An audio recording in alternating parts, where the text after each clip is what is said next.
Who's got the rocket launcher? I say we blow it up. Now fire that thing.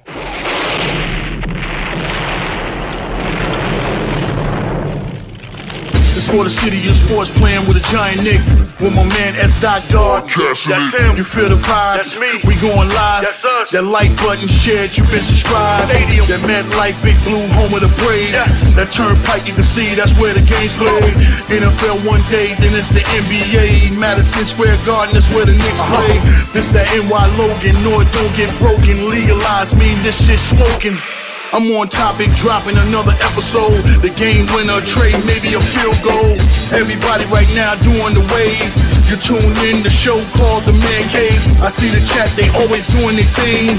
Big views, 85 inch screen. The game's on, you rush and bleed, remain calm. You on the road and chill, do the watch along. The show's on, the host, you know it's S-Guard. It's no telling the panel filled with guest stars. You're now rocking with the voice, you know who it is. It's your boy J Boogie. You're now rocking with my man S-Guard. I support him to the fullest, you heard? My man Mike Blaze. This is Alter Productions. What that mean? We about to alter everything that's playing. Tune in. My man S.God. Support the show. Subscribe, share it. Most importantly, hit that like button. Yo, what's good? What's good? Salute Giants Nation. Salute Big Blue. What's good? You already know what it is, man. Thanks for tuning in to another episode of the Man-Cave podcast with your host, your boy, S-God, man. And today on the show, we're just going to be talking a little Giants and Jets joint practices, a little news, injuries, and also the preseason game 3, Jets versus Giants, Battle of New York. You know how that go, man. But like I said, if this is your first time to my channel, man, please hit that like and subscribe button. Also share it to all social media platforms. And also hit that notification bell, man, so you know when I'm going live. But let's get into it, man. Let's get it. Hey, man, Jets and Giants, you already know what it is, man. Battle of New York, you know what I'm saying? A joint practice today. For the most part, yeah, I heard like the Jets got the better of the Giants, but not to that degree that people are saying that it was, man. So, it's just like little things going on and stuff like that. So we'll talk about little Jets and Giants practice today. Also Malik Neighbors didn't have a good, how can I say, good joint practice today, drop some balls and things like that. But, what I'm saying, he'll rebound from it. These are the things that you got to look for, what I'm saying. Of course, it's going to be a little more to it, you know what I'm saying? What's good? What's good, E? Salute. You was there? Oh, snap. I know she was there. You was loving that stuff, man. Yo, if you could expand on it, let us know what you saw, things like that. And, who got the better of the who, you know what I'm saying, in the Jets and the Giants practice. And I know some storylines, you know what I'm saying, people's going to be looking at. Let me see some of the storylines. Of course, everybody want to see Malik Neighbors against Sauce Gardner. You know what I'm saying? That was the main attraction, how that went. Also, Giants cornerback Tay Banks going up against Jets wide receiver Garrett Wilson. You know what I'm saying? Also, Jets Quentin Williams, defensive tackle, going up against the interior of the Giants offensive line and how that looked. And then Daniel Jones and the Giants offense against an excellent Jets defense. So, like I said, those are some of the storylines and things like that people is looking at, to see at this out of this joint practice, because it doesn't look like most of the Jets stars are going to play on Saturday. And from what I'm hearing, the Giants, they're not too sure, but I don't think the Giants stars are going to play. Me personally, I think Daniel Jones should play just a little bit, a couple of series over the first quarter, just to get some more of that rust off, against a good Jets defense and stuff like that. But if he doesn't play, I'll understand it, you know what I'm saying? But for me personally, like I said, I'd like to see him play, because like I said, coming off of an injury and not playing that much, in 10 months, hey, every little bit of rep help, before the season starts, And going back to that, going back to seeing some highlights. I know, of course, they said that the media was only allowed in, I guess, the first half of practice, something like that. Or, not the back half of the practice. So, so they was able to get little footage and things like that. So not too many highlights from there and stuff like that. But I know one highlight that I saw that I was like, oh my God, is like Garrett Wilson. He cooked Nick McLeod on a double move. I said, oh my God, it's like he was going to the sidelines, then he juked inside and he was gone. And I was like, oh, snap. What I'm saying? It's like, and that's the problem. Our QB2 position, what I'm saying, got to shore that QB2 position up, So I don't know if we have that QB2 on the roster, you know what I'm saying? But if not, we're going to have to make a move somewhere and get that QB2, man. It's like, and it's dwindling. It's not too many people left out there. You know what I'm saying? It's, what's his name? What's good, bro? Yeah, I agree with you, TP. I'll definitely like some more rest from DJ, but I'm petrified of an injury. That's another thing too. But hey, we gotta let him play. You know what I'm saying? Get that rust off before the season start. But yeah, like I said, as far as the QB, the cornerback too, if he's not on the roster, we're gonna have to get one. And there's not too many names left out there. I know Xavier Howard is still out there. And some Giants fans don't want Adoree Jackson back. He's out there too, also.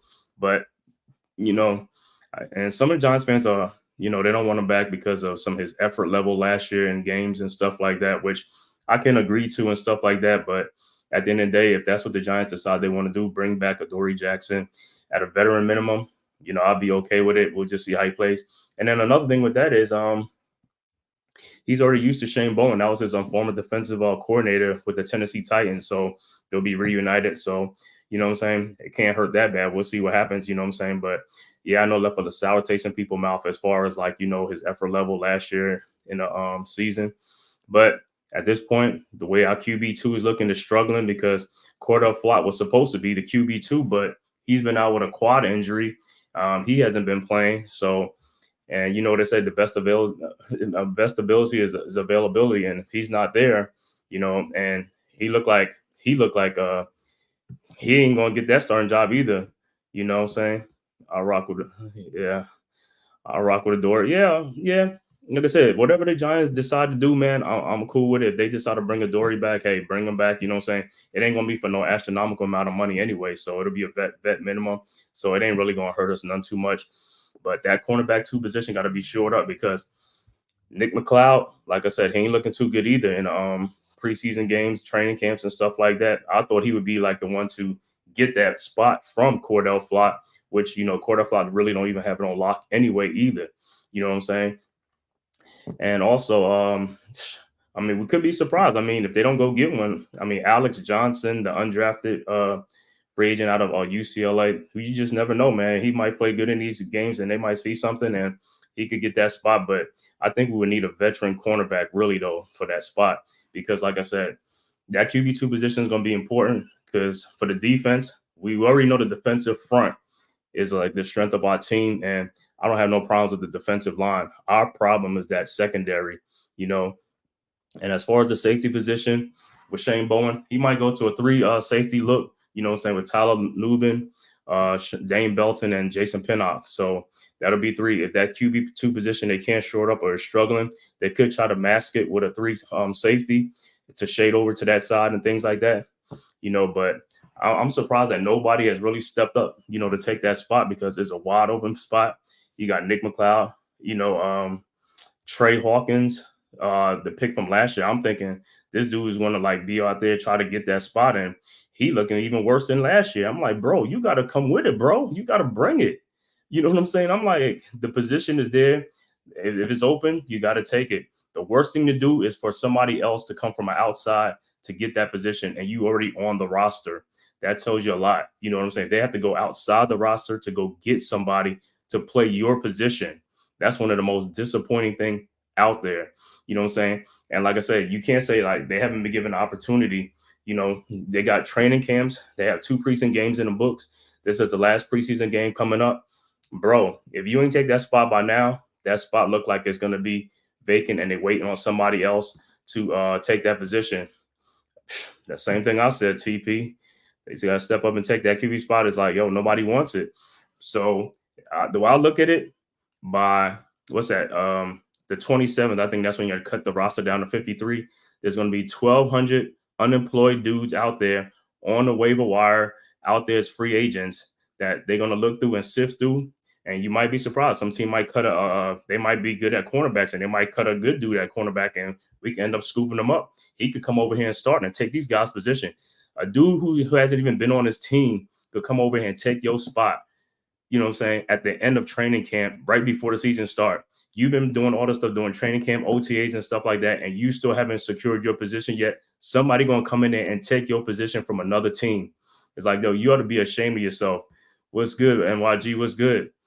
Yeah, what's good? But yeah, man, like I said, I'm just like, yo, I mean, the QB2, we've been talking about that position for a long time, and it still hasn't been settled yet. You know, we got Deonte Banks over there. You know what I'm saying? He's a second-year player, but like I said, he got that CB1 position over there, you know, a physical corner, you know what I'm saying? We good with him. You know what I'm saying? We just got to get him help on the other side. And like I said, I'm surprised. Trey Hawkins has all the size, you know, the length and everything like that.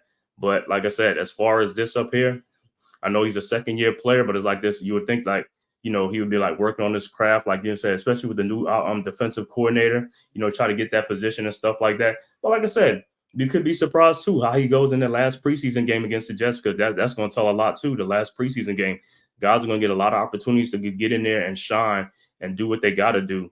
You know what I'm saying? So we'll see what that position turn out to be. But that's one of the main concerns on the Giants defense is that cornerback 2 position. You know what I'm saying? Linebackers, yeah, we good with, like we said, with Bobby O, stud, baller.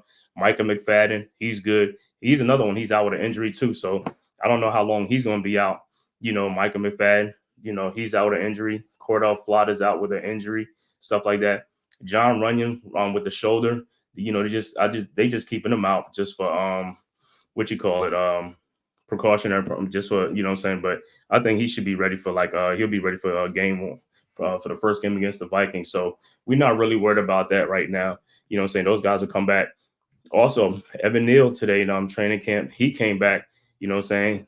I was looking at a little highlight of his, you know, one-on-one with, I think, Eric Watts or something like that. He looked kind of good on there, you know what I'm saying? But he got to work his way back because he don't missed a lot of time, too, with that injury, the setback, and things like that. So we have to we'll keep tabs on that. But like I said, as far as the offensive line, look, they're looking good and stuff like that. So I'm not too worried about that. Look like the guys can fill in. You know what I'm saying? This is like the first time in a long time where we can actually say, after 2 preseason games, and I know the season ain't started yet, but we can say, yo, this line is better than the lines that we've been having in the past. You know what I'm saying?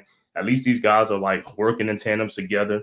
You know what I'm saying? They're communicating, picking up stunts, they're picking up blitzes, things like that. So you feel good about that. And plus, you know, these guys are vets. You know what I'm saying? They got some experience. So that's another good thing. They got a lot of experience. That's a great thing. You know what I'm saying? So offensive line ain't going to be too much. But like I said, yeah, going into this preseason, this joint practice, man, looking at Malik Neighbors, you know what I'm saying? Everybody wants to see if Malik Neighbors is going to cook Sauce Gardner and stuff like that. You know, but from the most part, what I heard in this joint practice with the Giants, it looked like they were doing a lot of run, a lot of short passes, and also a lot of screen passes and stuff like that. So I'm thinking, I mean, the Jets defense is great, but I'm thinking the Giants is working on this to see, you know what I'm saying, to better perfect that, though, you know what I'm saying? Because, you know, in the past, our screen game has been the worst. Every time we do a screen pass, I'm just like, oh, my God, it's going nowhere. So that's something that we really have to work on. We really have to work on that screen game, man, because that could open it up. We have a lot of speedy, shifty backs that we got now with Singletary, Tyrone Tracy, Turbo Miller, and Eric Gray, you know, got shifty guys. So that screen game could work in our favor a lot this season, you know. So we really got to work on that and get these guys really acclimated to that.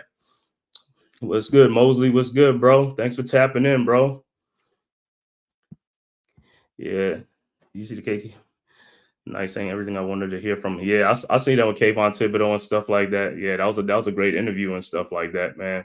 But yeah, like I said, these guys gonna this season, I'm not really worried about the defensive front. Like I said, our problem is gonna be that secondary. The linebacker is gonna be okay. The safety position, like I said, you're gonna have some inexperienced dudes over there, but for the most part, those guys will take their lumps and stuff like that. So I'm not really worried about the safety guys. Our problem is that CB2 position. So if we can get that shored up, like I said, before the first game of the season, I'll be feeling much better. You know what I'm saying? But right now, we just have to work with what we have to get. And like I said, by next week, Tuesday, after the cuts are made, you'll see who's available. And that was another thing. We also restructured Andrew Thomas's we turned this stuff into a signing bonus. So we restructured $4 million of it too. So we got $18 million to spend. You know what I'm saying? As far as cap space that we have to our disposal to spend throughout the season and stuff like that. So that's a little breathing room. And also, you know, that tells me like something could be coming down the works. You know, if it do come down the works, hey, I'm good with it, man. I would expect everything to see, you know. Yeah. I was saying that with KT. Yeah, he did say that playing to get better against the run to set that edge and stuff like that.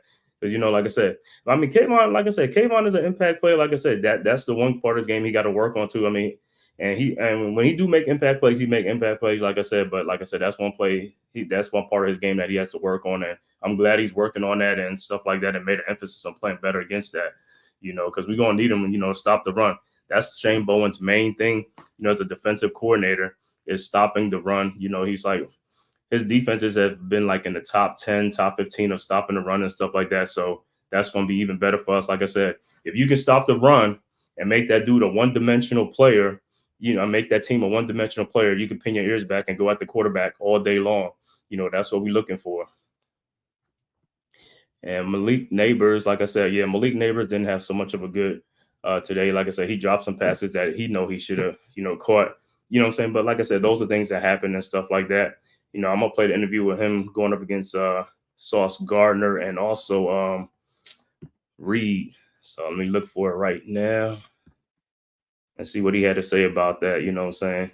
Like I say, playing against the Jets is always gonna be, you know, a great little rivalry with the Jets and stuff like that. Let me share that. And this is Malik Neighbors, like I said, on.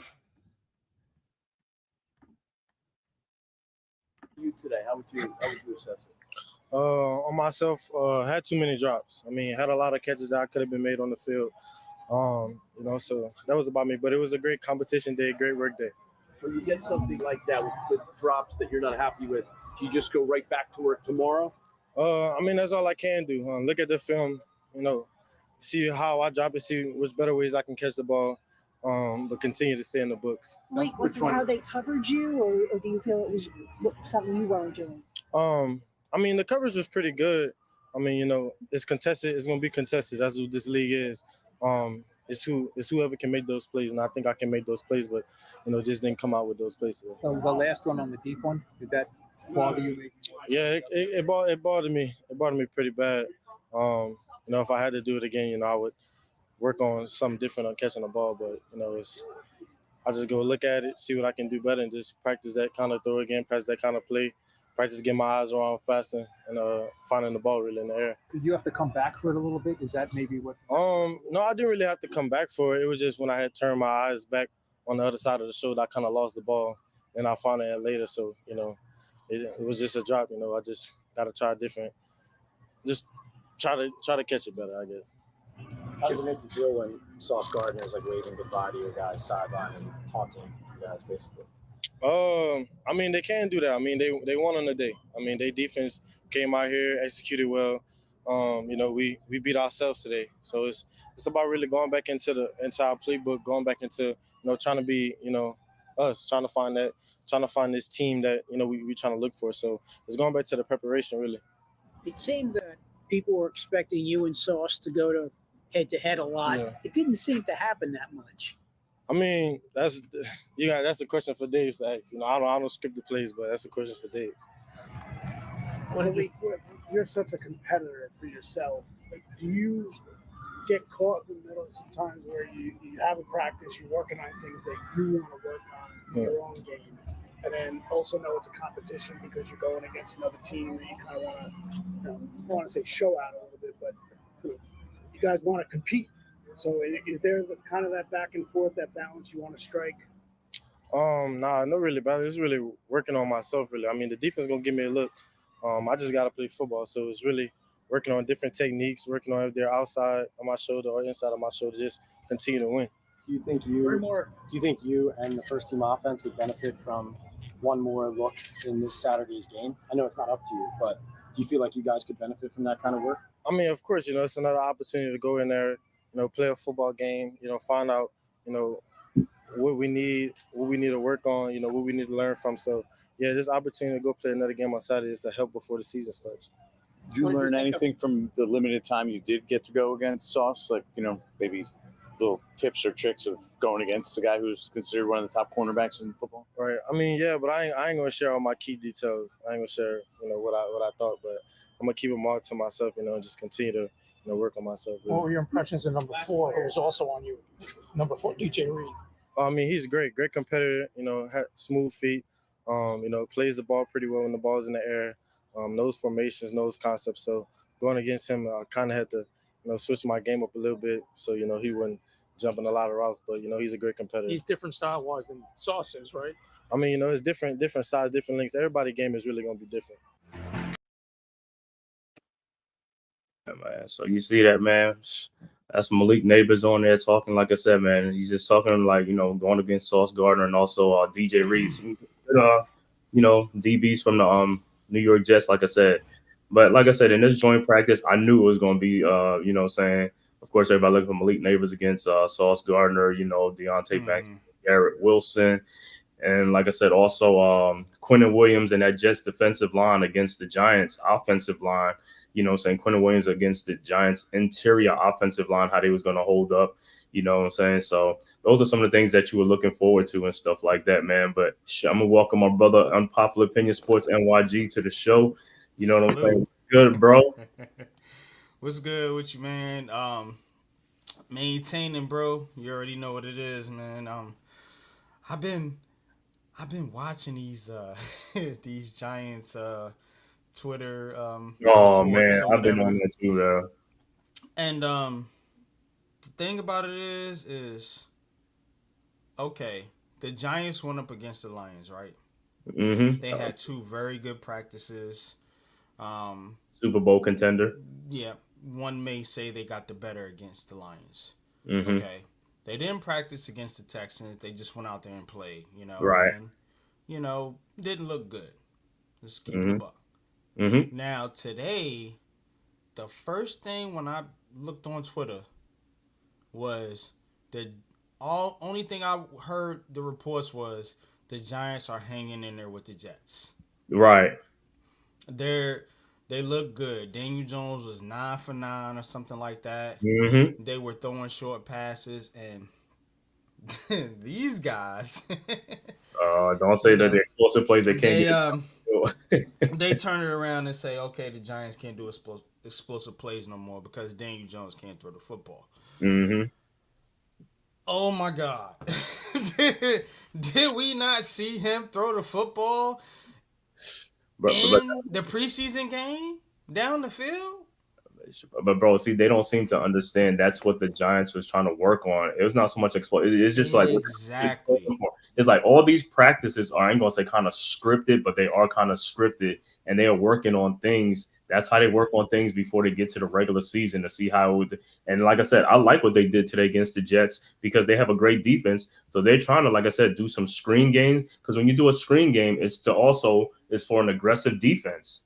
You see what I'm saying? To how to beat an aggressive defense, you let them through and do a screen game and to get behind them. So you know what I'm saying. And if you got some fast, shifty guys, like I said, with Tyrone Tracy, Eric Gray, Singletary, and also on Turbo Miller. You know what I'm saying? You got explosive players, man, that could, it could turn like a screen pass into a 30, 40-yard run. You know what I'm saying? Mm-hmm. So I could see that. You know what I'm saying? Also, the short passing, they try to see the short passes with the aggressive front, just to see what they could do with it.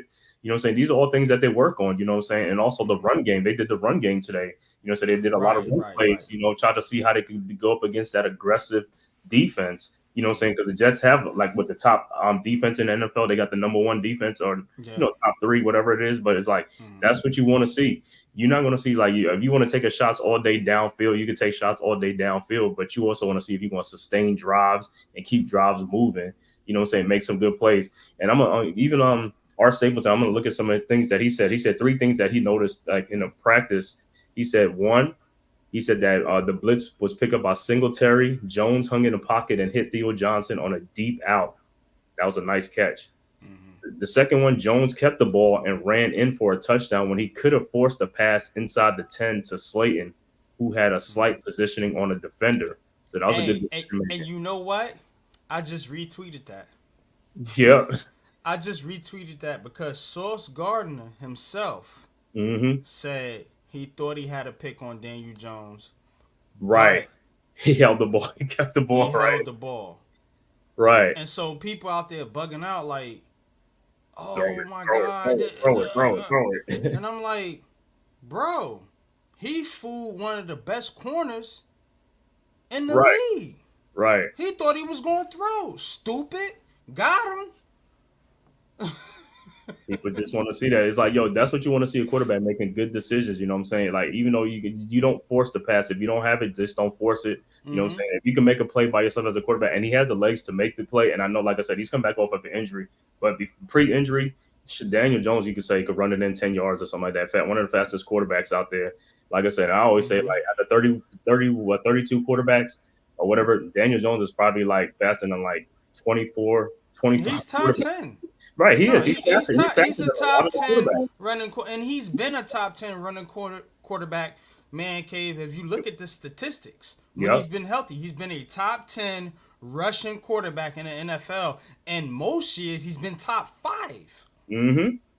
Word up.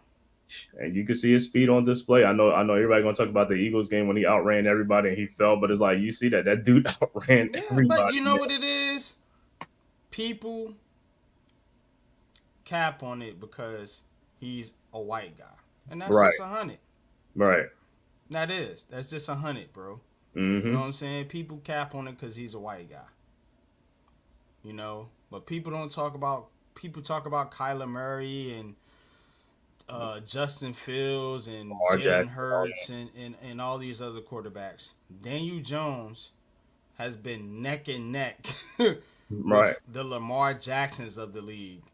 And we're not saying he's faster than Lamar Jackson. We're just saying like he's right. He's not that far behind. You know what I'm saying? You would think. You know what I'm saying? It's like he's one of the fastest quarterbacks out there. Statistical wise, he's been, of course, Lamar Jackson is the number one, of course. But like, of course, statistical wise, he's been up there with a lot of these other quarterbacks.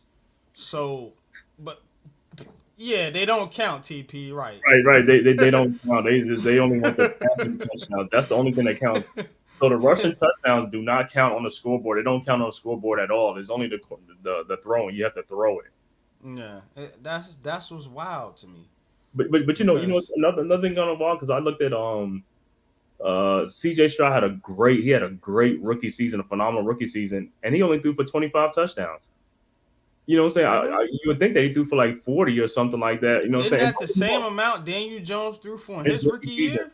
In his rookie season, he threw for 25. My God. They talk about the fumbles and all stuff. Like, yeah, he had fumbles, but you know what? Most of those fumbles, like people don't want to hear about it. Most of those fumbles was caused by the offensive lineman. It's like as soon as the dude called, I was like, yo, he's looking to make a play, and the dude from the other just swiped the ball out of his hand.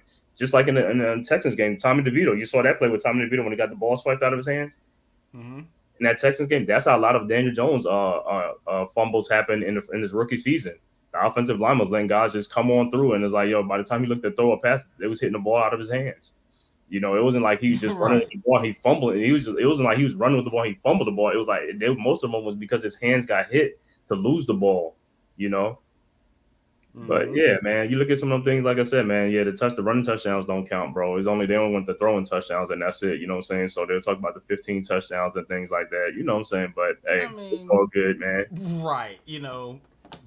All we care about is W's, is dubs. We just care about dubs. If we win a game, I don't care if we win a game by 1 point, 2 point, 3 point. I don't care. A win is a win. I don't care. And besides, we have the 32nd ranked talent level in the league. So every game should be an upset this year. Every game should be an upset this year. Apparently, we're worse than the Patriots. Right. They are awful. Right. But I mean, it's just narratives, man. And I'm gonna tell you what's going to make people really, take the Giants a different way.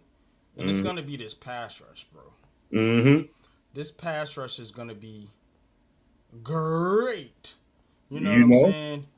And yo, TP, if you want to come on, man, I'll put the link in the chat if you want to come on, bro. You know what I'm saying? Talk your talk. You know what I'm saying? You always more than welcome. Of course, bro. Man. You're always TP, welcome, man, bro. you could join in if you want. Pause. But I think when people looking at the Giants and talking about the Giants, they are forgetting about what they added on the offensive and defensive lines. Mm-hmm. And again, like I said, I think the Giants are going to be an up and down team this year. I don't, Of I course. don't, I don't think they're going to come out here and win 12, 13 games. I'm not delusional, Right. So don't get it twisted. Like when we analyze our team, when I analyze anything, first of all, I'm not coming at it from a delusional standpoint. I'm Mm-hmm. actually telling you what I think. And I think the ceiling is 11 games, like Lou say, 11-6. Shout out to Big Bro Lou. Yes, sir. But the floor is more like 8 or 9 games, and Mm-hmm. that's where I'm at with this team right now. So it's not like I'm sitting up here saying, "Oh, this team's gonna be great," and they just going. But to sit up here and say this gonna be a 2-win team, a 3, you're just fucking bugging, Right. bro. You're hating. There's no fucking way that's gonna happen. Brian Dable won 6 games when the goddamn team was falling apart. Last year. Right. Decimated with injuries. Decimated with injuries when we could have gave up. So how in the hell we gonna lose more games this year with Mm-hmm. Malik Neighbors, a better offensive line, and better pass rush? Get the fuck out of here, man. You stupid. Right. Right. Like I said, 6 games that we won. Like I said, we could have won like about 2 more games. We could have won 2 more games. We lost in the last seconds of these games. The Right, Buffalo exactly. game, the Jets So game. this Those could are have been 2 an games. 8-win team, 9-win team, and that's why I expect them to be this year. 8 or Mhm. 9-win team. This, you know what I'm saying? Because they're still going to be trying to figure it out in the secondary, and with the chemistry with the quarterback and the wide receivers, I think. But Right. I just that's how I see it. 8 or 9 wins minimum, bro. Right. And like I said, and last year also we had like what? We had one of the toughest schedules too, though. You know what I'm saying? Because Yeah. we made the playoffs the year before. So we had one of the toughest schedules, and we still managed to win 6 games with all the injuries. No team had more injuries than the Giants. So if people can say the other team had no team had more injuries than the Giants last year, bro. I'm sorry. You can say what you want to say. We were more decimated. And then at the end of the day, you look at the Patriots, the Commanders. Like I said, them guys was tanking. Them guys was even trying to win games. And like I said, and they wasn't as decimated as we were. They wasn't trying to win games. And people can say, NFL, but they were tanking, bro. I don't care what nobody says. They were not trying to win games. You could look at some games and say, oh, they ain't trying to win this game. You can look at the game. You can look at the score. You could like, they ain't trying to win that game. Bro. You can look at the score. You can look at the score. They ain't trying to win that game. I said it, bro. People was not trying to hear that shit, man. I'm telling you. I know. I know. People be like this, like, oh man, these guys have like that. Like, when you watch that play, it's like, yo, did you see that? I mean, in case of point, look at that game when we played the 49ers, and not to say, you know what I'm saying, when we played the 49ers, look at how many missed tackles and stuff like that, bro. You look at the games like, man, was guys really putting forth some effort out there? Because once you get embarrassed or you're not playing good, you're not gonna put forth the effort sometimes. You know what I'm saying?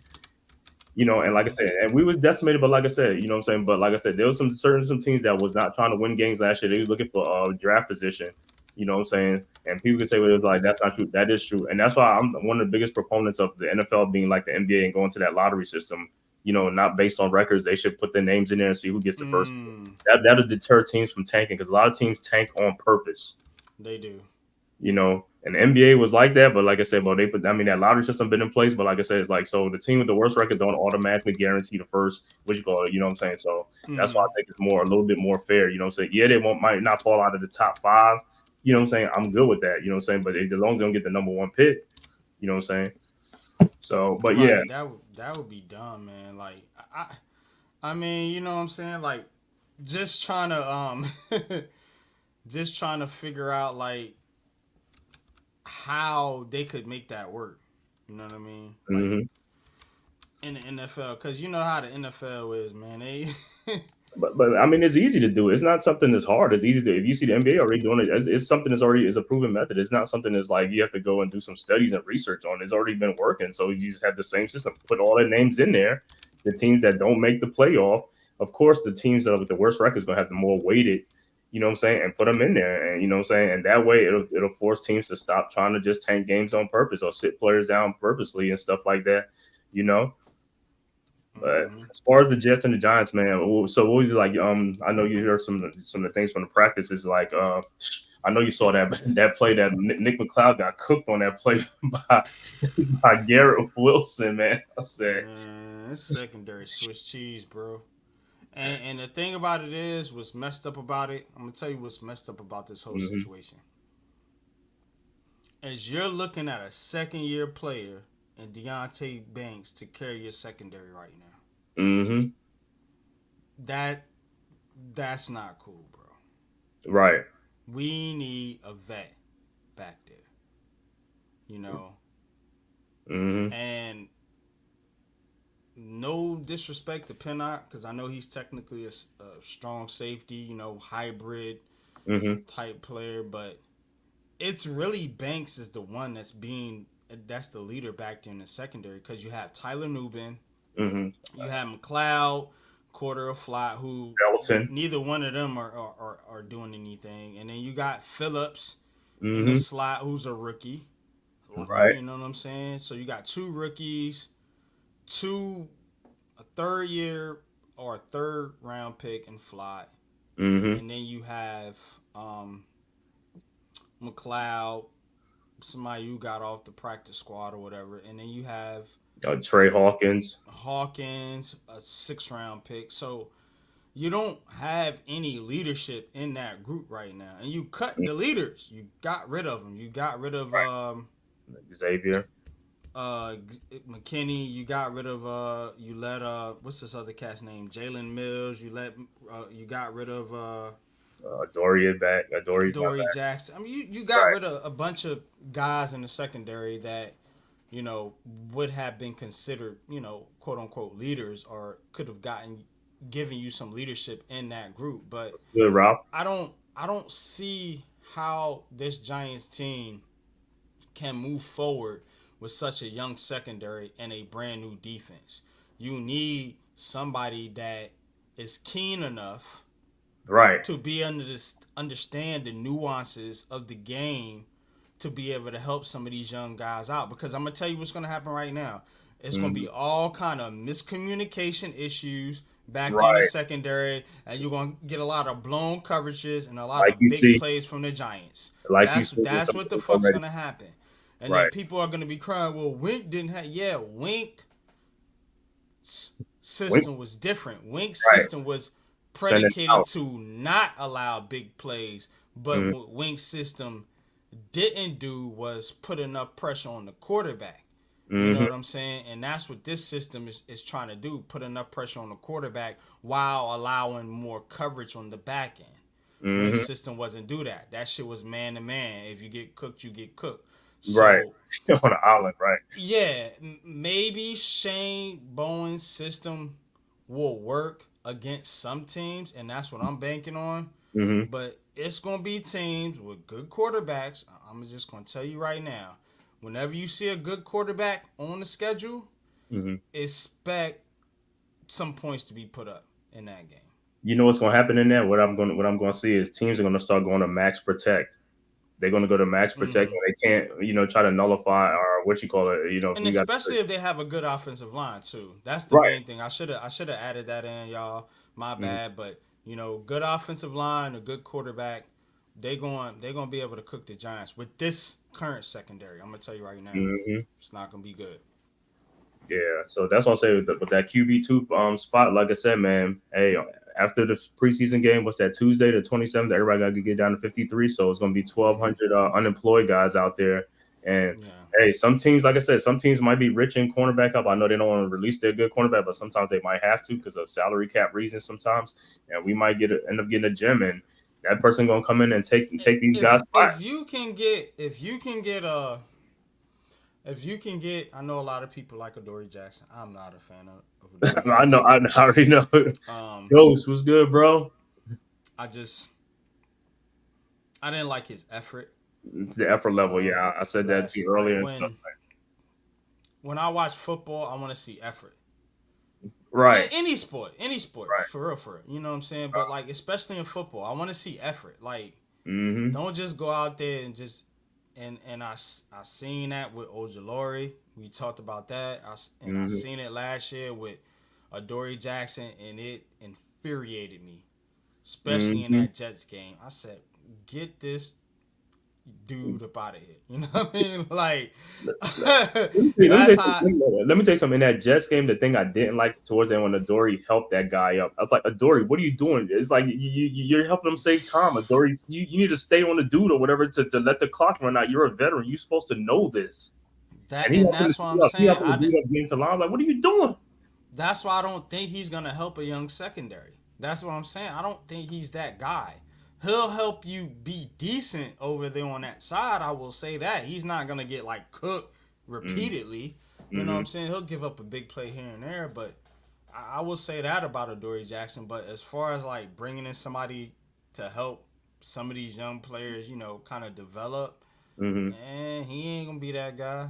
He's not right that guy, man. He says, like, go out there and get that paycheck and keep it moving, bro. Yeah, and I know what's name got legal issues, Xavier Howard, but if he gets around that thing, and you can see them bringing him in, but like I said, it could be somebody surprising from some other team that gets cut, and we just like, I would hope they would make a trade. That's another option too, man. I would hope they would make a trade because if they got the money right now, so really what you're looking at is a situation here, and people want to talk about Daniel Jones, and I'm gonna throw y'all a cookie. So think about it like this. If they decide to move on from Daniel Jones next year, I think you save. Now you're not gonna save as much as if you wait. It'll be like 20. It'll be like $23 million dead money or something like 20 something. Yeah, so you'll save like 11, 12 million or something like that. I think that's how it adds up. But if you do that with the 18 million you got now, and if you go out and you get a Patrick Surtain, bro, don't even say that. Somebody like that, or even, say you settle for J.C. Horn or Marshawn Lattimore. Those are two still good cornerbacks. PS2 would be the deal, because I think the Broncos are low key tanking. Right, because they want to get back them draft picks they gave for Russell Wilson. You know what I'm saying? So they'll take some of that. They need talent. They don't have a lot of talent. I just did the AFC West preview. I'm gonna drop that here probably tomorrow morning. Okay. But the Broncos, they don't have a whole lot of talent there, especially on the defensive side. So if you can get PS2. Okay, you're gonna have to give up some picks. We get it. Now you can still sign him because guess what? Banks is still on a rookie deal. You see what I'm saying? So you can still spend that money in the secondary. You don't have nobody you need to pay at safety. Tyler Nubin's still on a rookie deal. So is Dane Belton. You know, and then you know, I don't even know what Pinnock's contract is, but Pinnock's contract is not like big a at all. 1-year deal. Right. So you don't have anything you're really spending in the secondary. All your money's tied up in the D line. So that's why I'm like, if you got to give out a big contract in the secondary, I'm okay with that. If it's for a Patrick Surtain. But that's a premium position. See, that's a premium position. So it you don't is. That. So that's what you want. And so that's what I'm saying. So if Joe Shane can swing a deal. And maybe go out and get PS2 or get Lattimore. Shout out to Pat. Pat Sports Talk. He threw that out there. Also, the definitely gonna credit my brother. Newsome from the Brown. He talked about that too. Yeah. But the target would be Surtain for me. You know what I'm saying? Because he's young and he's good. You know what I mean? A secondary option would be J.C. Horn. J.C. Horn is good too, but he just hasn't been healthy. And you can probably get him for a cheaper price, especially, you know, since the Giants treat the Panthers like Walmart. I just go there and you know, whatever I need, I just go to Walmart, get it for cheap. That's how they treat the Panthers. Right. Need a pass rusher, let's go cop one from the Panthers. Hey, you gotta keep going back to the well until it's dry, right? Yeah. So I think there's an option there with J.C. Horn. You know what I'm saying? Because I don't think the Panthers have any expectation this year they're just looking to grow on the offensive end. And they always looking for some draft picks too because they lost a lot too. So they yeah, exactly. So that's what I'm thinking. I'm thinking that maybe they could do that. Maybe they could go for PS2 or JC Horn. Those would be my 2 top options. JC Horn, okay. PS2 is going to be on the high end. Like, that's going to be the splash move to say JC Horn. I think he might be getting him for a 4th, maybe 3rd. That's what I was saying, like a 4th or something. Yeah, so cost you a whole lot. You know, and the contract's going to be cheaper than what you're going to have to pay PS2. So. And PS2 gonna get what PS2 gonna get it like a second. Gotta give up a second round. I mean, I know the Broncos. That's what Pat was saying. Like a second first, but because that's the same thing they tried to do with Jerry Jeudy too. At first, they tried to get it first, but that didn't work. So they had to settle for. I think what is it? It wasn't a second. I think it was a third. I think it was a third when for Jerry Jeudy when he got traded to the Browns. Because I would give up a second and a future 3rd or a 4th or player. 5th. Yeah. I would give up a second, a future 3rd, and if they're like, nah, we want some talent, then now you're gonna have to have conversations about Ojulari, Slayton, and some of these players that you might not be bringing back next year. So that's how I would look at it. We got 42 people in the building, man. Please hit that like and subscribe button, man. Yeah. Also share to all social media platforms, man. Go subscribe to everybody in the Big Blue Crew Sports Network. Subscribe to the Big Blue Crew Sports Network. I am live on there right now. Sure, you got the link. Go to the link in the chat. You throw the link in the chat if you can. I'm Go subscribe to the Big Blue Crew Sports Network. We are live on there right now with the Man Cave. The Man-Cave podcast. You can't give your podcast a name, Man-Cave. Is it just the Man-Cave? It's the Man-Cave podcast. We'll get to it and stuff like that. We just in the Man-Cave right now. So go sub to the Man-Cave and go sub to the Big Blue Crew Sports Network and go sub to Unpopular Opinion Sports. That's me, NYG, Double Deuce. You know where to find me. Coach Ed Gladney's Amazing World of Sports, Big Pat Sports Talk, G Nation Inside Sports, Wales to New Jersey, Miz in the midday, Big Blue in the Bronx, a certified 3F with Joe. You know what I'm saying? So yeah, just go in there and subscribe. I think all our channels will be in that Big Blue Crew Sports Network.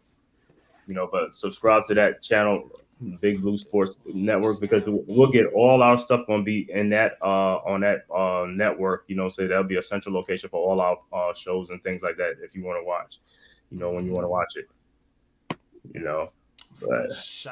But like I said, so preview of this Jets, Giants preseason game 3. I don't know if the starter's going to play, but like I said, I'm thinking, like I said, with Daniel Jones, I want to see him play at least a series or 2 or the first quarter, something like that, just to get some more rust off and stuff like that, because he needs some more chemistry. There's no shot against Daniel Jones, like what people might say, but it's like, hey, he ain't been playing football like within 10 months, man. It's like, got to get more reps. Every reps count before the season starts, which will help, So that's a good thing, But in this game, like I said, if the Jets don't play their starters and the Giants, decide not to play most of their starters and stuff like that, and then you'll get to see a lot of backups in there. And guys fighting for a spot, man. And one name that I was mentioning as far as like that CB2 is like Alex Johnson, the undrafted free agent out what you call it. He played a little bit better in that Texans game and stuff like that, getting opportunity and stuff like that.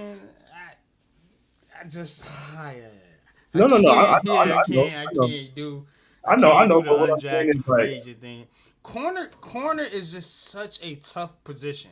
It's so tough because you can't be physical like you want to with these wide receivers anymore, and you have to be technical, and it is a tough position to learn, especially coming into the league. That's why with these young corners and everybody, people even think that like Deonte Banks has already become a shutdown corner. I don't think so. I think that kid still has a lot to learn too. I think there's going to be times where, he's going to, give up some plays. But the thing about Banks that will quantify him as a number 1 corner is his mentality. that he's not going to get down on himself, you know, if he gives up a number one play. You know, he's going to come back and keep fighting. So that's what you like about Banks. So I'm fine with Banks out there on the island.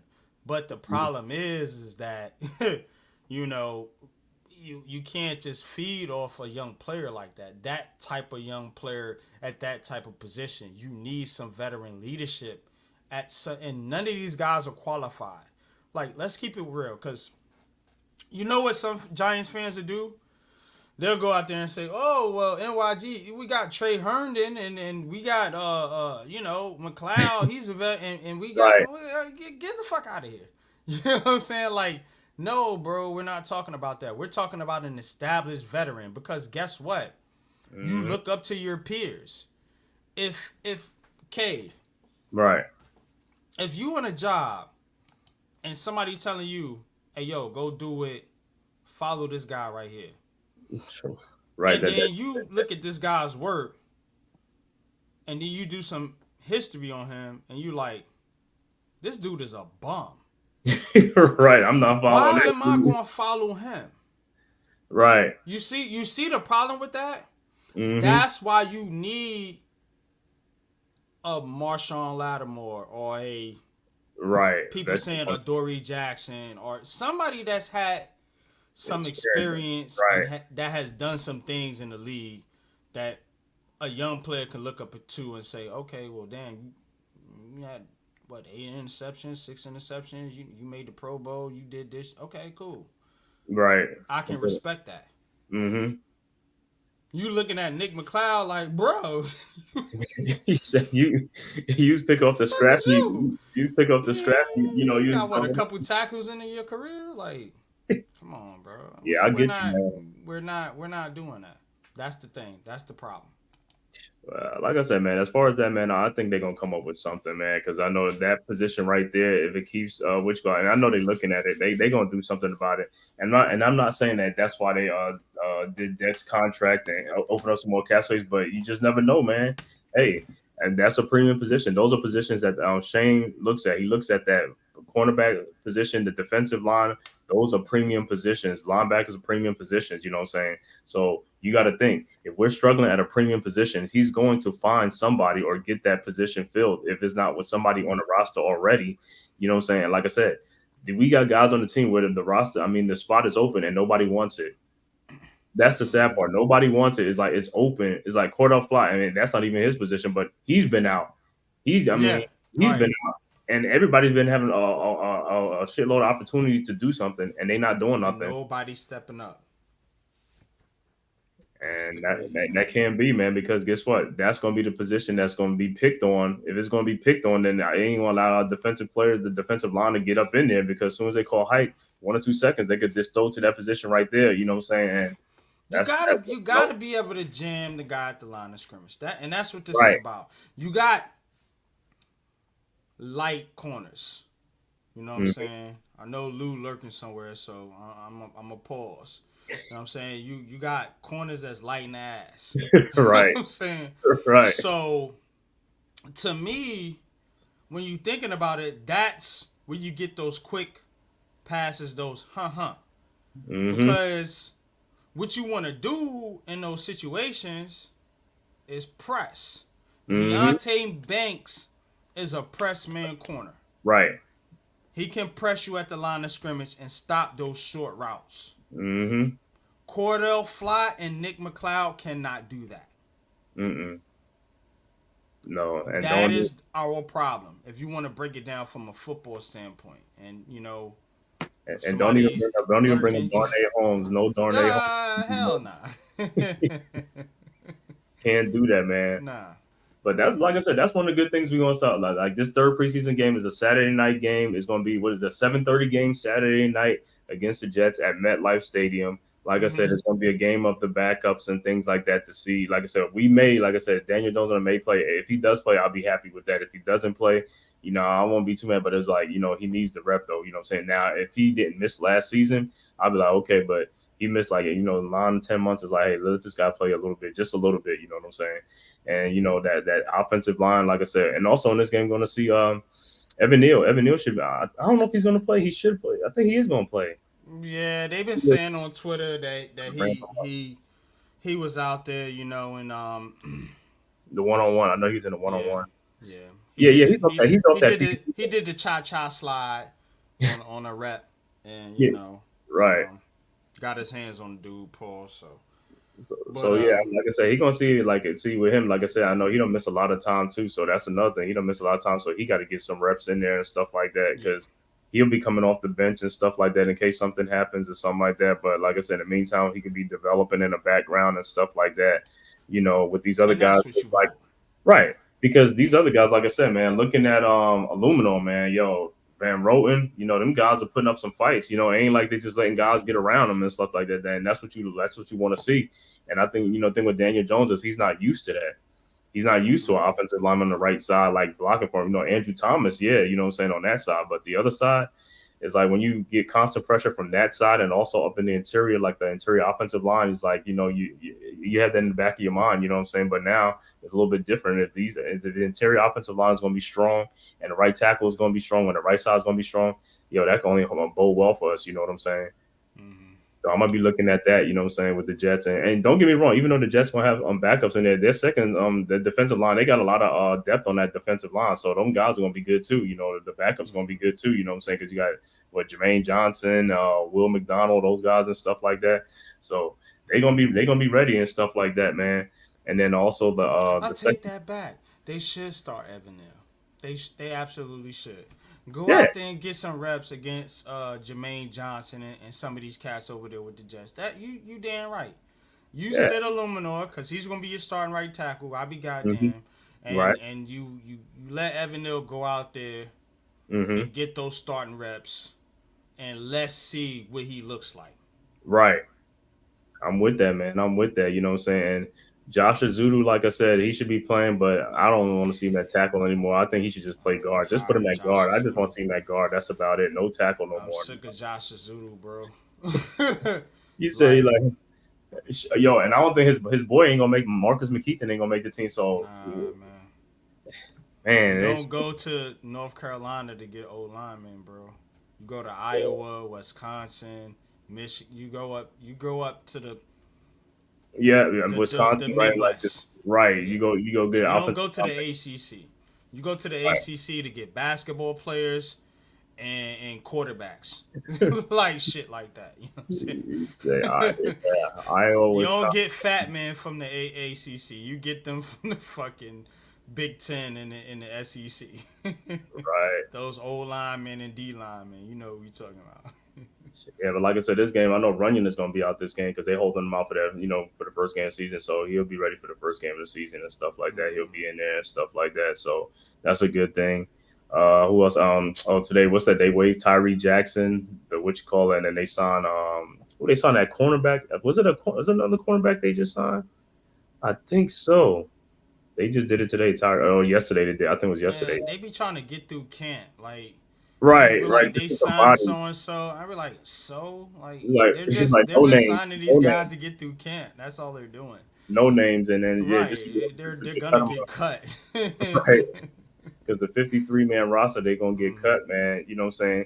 And then this game, like I said, Theo Johnson, another thing.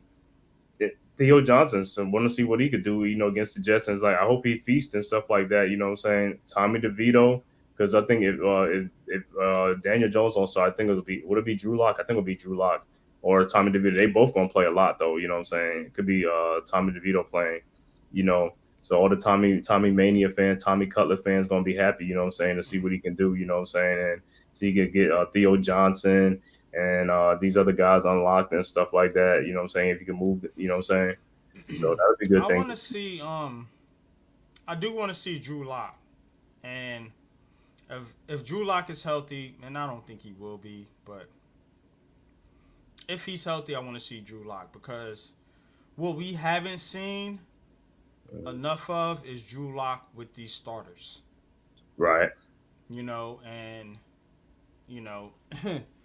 Everybody that's praying for Daniel Jones' downfall, Drew Lock is next man up. It ain't Tommy DeVito. Mm-hmm. So I want to see what the backup quarterback looks like. I had confidence in Tyrod Taylor. Mm-hmm. Right. I wasn't worried about it. With Drew Lock, It leads to be seen. you feel good about it?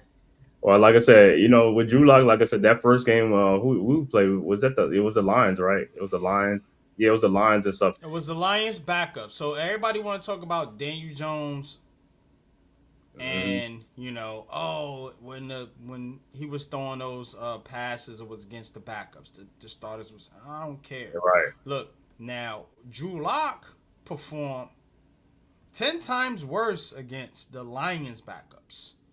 So I want to see what Drew Lock looks like in this offense with these starters. Now, the starters aren't going to play, I don't think, so that's the negative. But if you can get Hyatt out there or a couple guys out there that need some reps, maybe they throw Slayton or maybe they give Neighbors a couple reps. I don't know. I want to see what Drew Lock looks like. You went out there and Daniel Jones throw the football.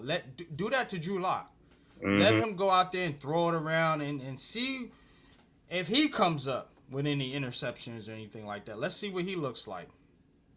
Yeah, and I also want to see Drew Lock because against the Lions, I mean, granted, it was a rain game. I didn't even know it was like a rain fest game like the Cowboys game last year. Yeah, they ran the ball a lot. Yeah. Yeah, right. So I want to see, like I said, in dry weather, like I said, against the Jets, and also let's see how he look and stuff like that. Because if he, like I said, if anything, he remind me of kind of like Zach Wilson. So I just want to see how that's going, turn out and stuff like that. Because you look at Zach Wilson, he got beat. I know he was going to get beat out by Bo Nix and Denver. I already knew that.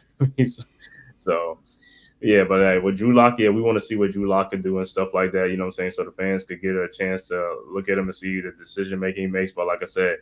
And if he does good, like I said, I know they're gonna be like, well, see, he made good decisions. Like, yeah, that's what's gonna happen. You know what I'm saying? But hey, that's the backup for a reason, right? That's cool. That's cool. Because guess what? I want Drew Lock to do good. Because if Drew Lock does good and Daniel Jones does get hurt, I think we have a competent quarterback. Mm-hmm. You know what I mean? So you want to see people prey on downfalls one way or the other. If somebody is a Daniel Jones fan, they don't want Drew Lock to come in there and do good. If somebody is a anti Daniel Jones, they want Drew Lock to come in there and light it up so Daniel Jones can get benched. It's like I don't care. But they already made this Drew Lock too. They saw him in that first game too. They was pissed off about that too. I'm like, bro, it's just only one game, man. It's not even regular season. It's one game in the preseason. In preseason, things are going to happen because, like I said, in preseason, a lot of things are scripted. Not, you know what I'm saying? It's not what you think. It's like they tell a quarterback, do what you like. I don't care what you like. Do it anyway. Throw it. Still throw that ball. I don't care. Just go to that side. Don't look at the other side because we want to. You know what I'm saying? If that's what they want to run through and just see what they're going to do. You know what I'm saying? How it's going to come out. How it's going to work. But and Tommy DeVito does not have the arm strength to really be a top Big Pat, what's good, bro? Like that, a top-notch quarterback. Pat, what's good with you, man? Salute, bro. Appreciate you tapping in. I don't know if you want to drop the link, Cave. I don't know how long you plan on. Oh yeah. But I mean, someone's I'll drop it in the thing. But yeah, because he already in that mode.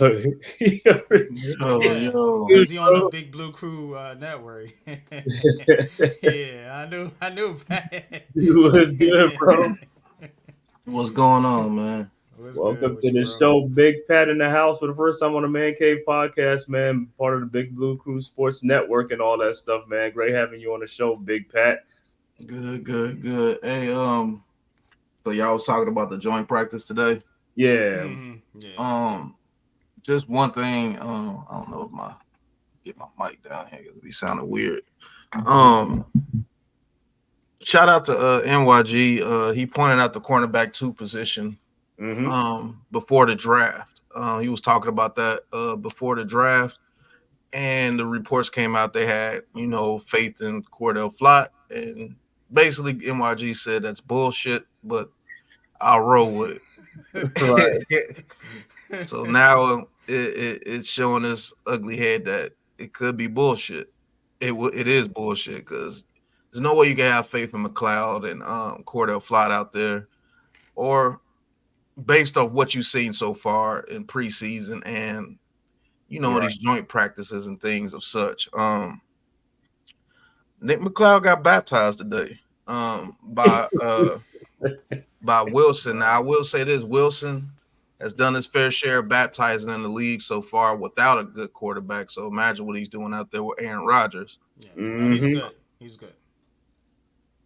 But you're not supposed to look that bad. You know what I'm saying? You can give up some stuff to Wilson because he's just that good of a player. But the way that he got abused today, to get benched in a joint practice is pretty bad. Oh, he got benched after that? Yeah, he got benched for Trey Hawkins. Trey Hawkins. And then Trey Hawkins did Trey Hawkins things when he got in there. So too.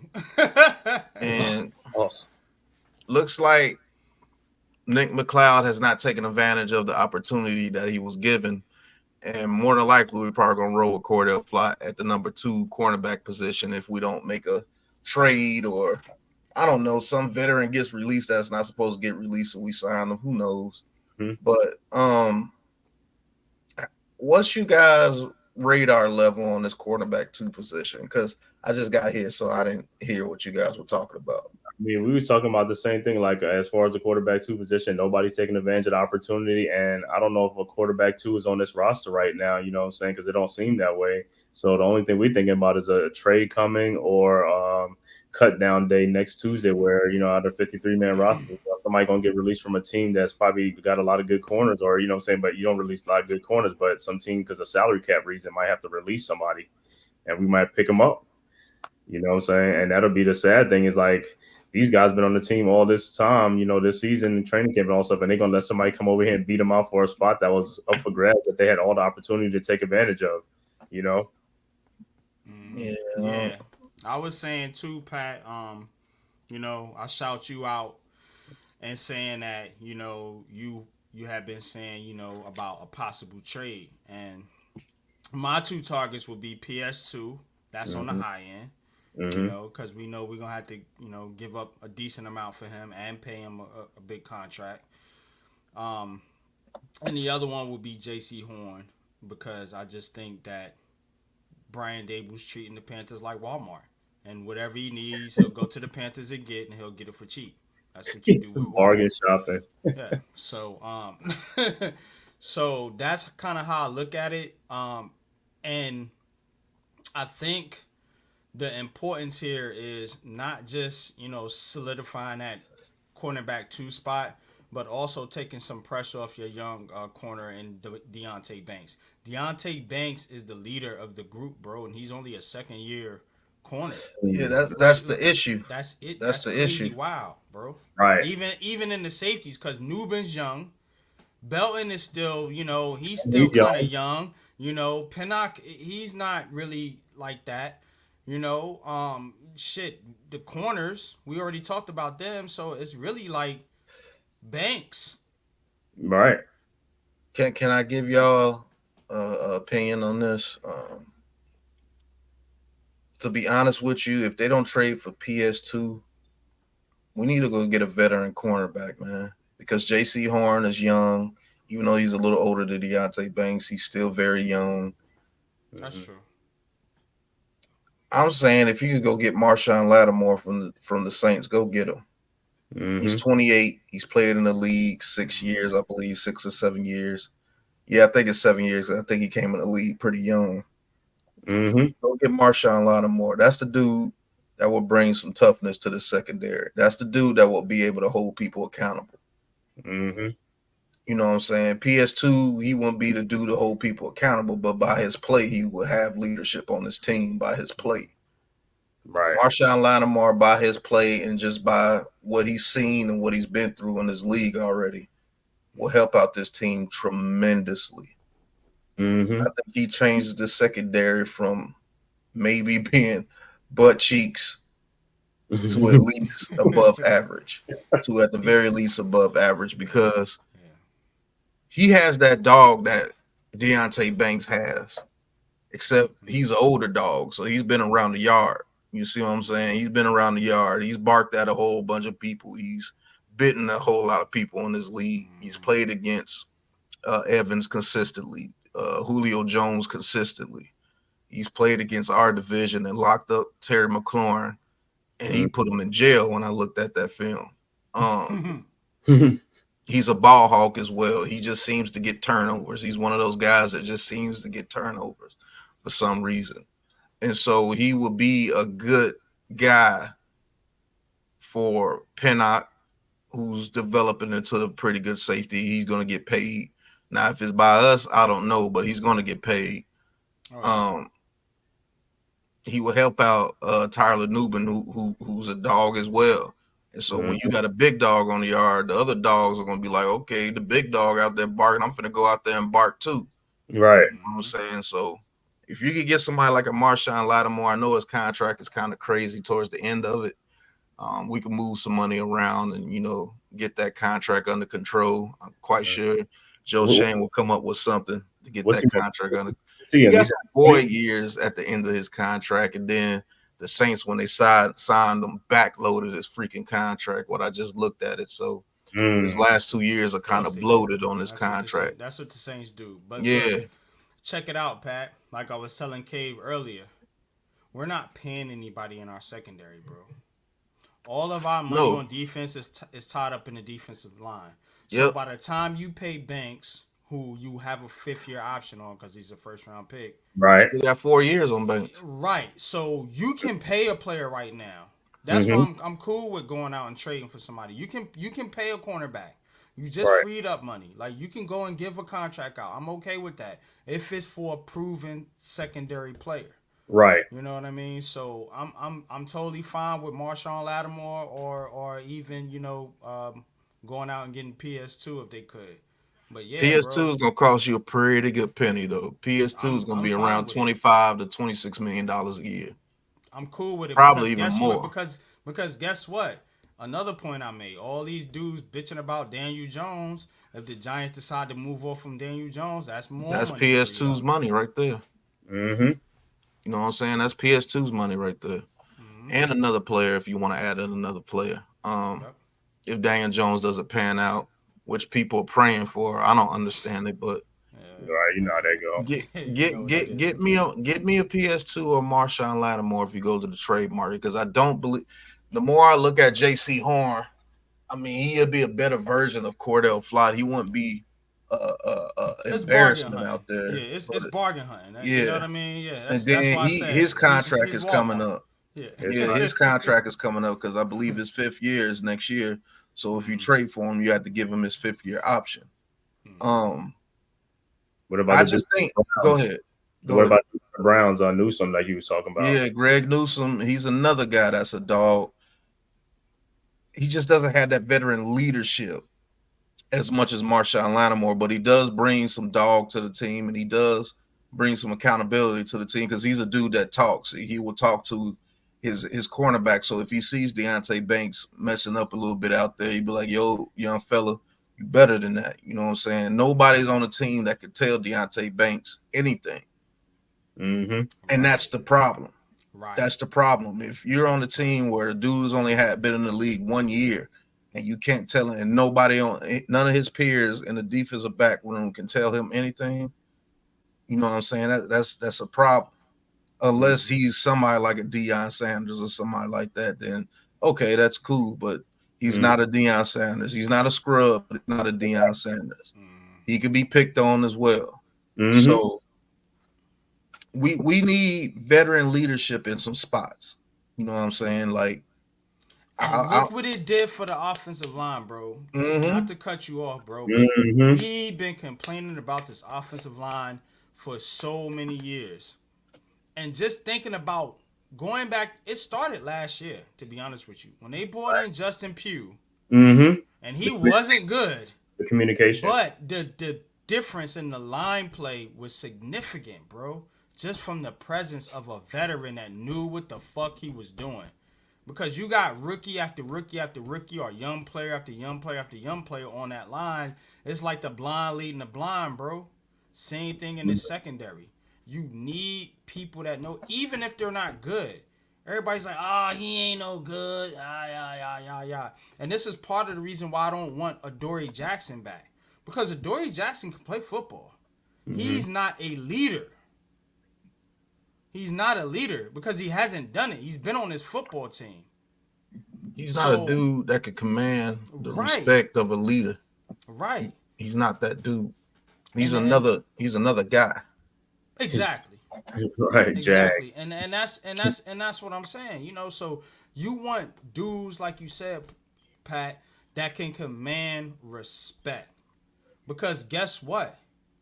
If I'm looking at you to leadership, we comparing resumes now. Okay, what have you done compared to what have I done?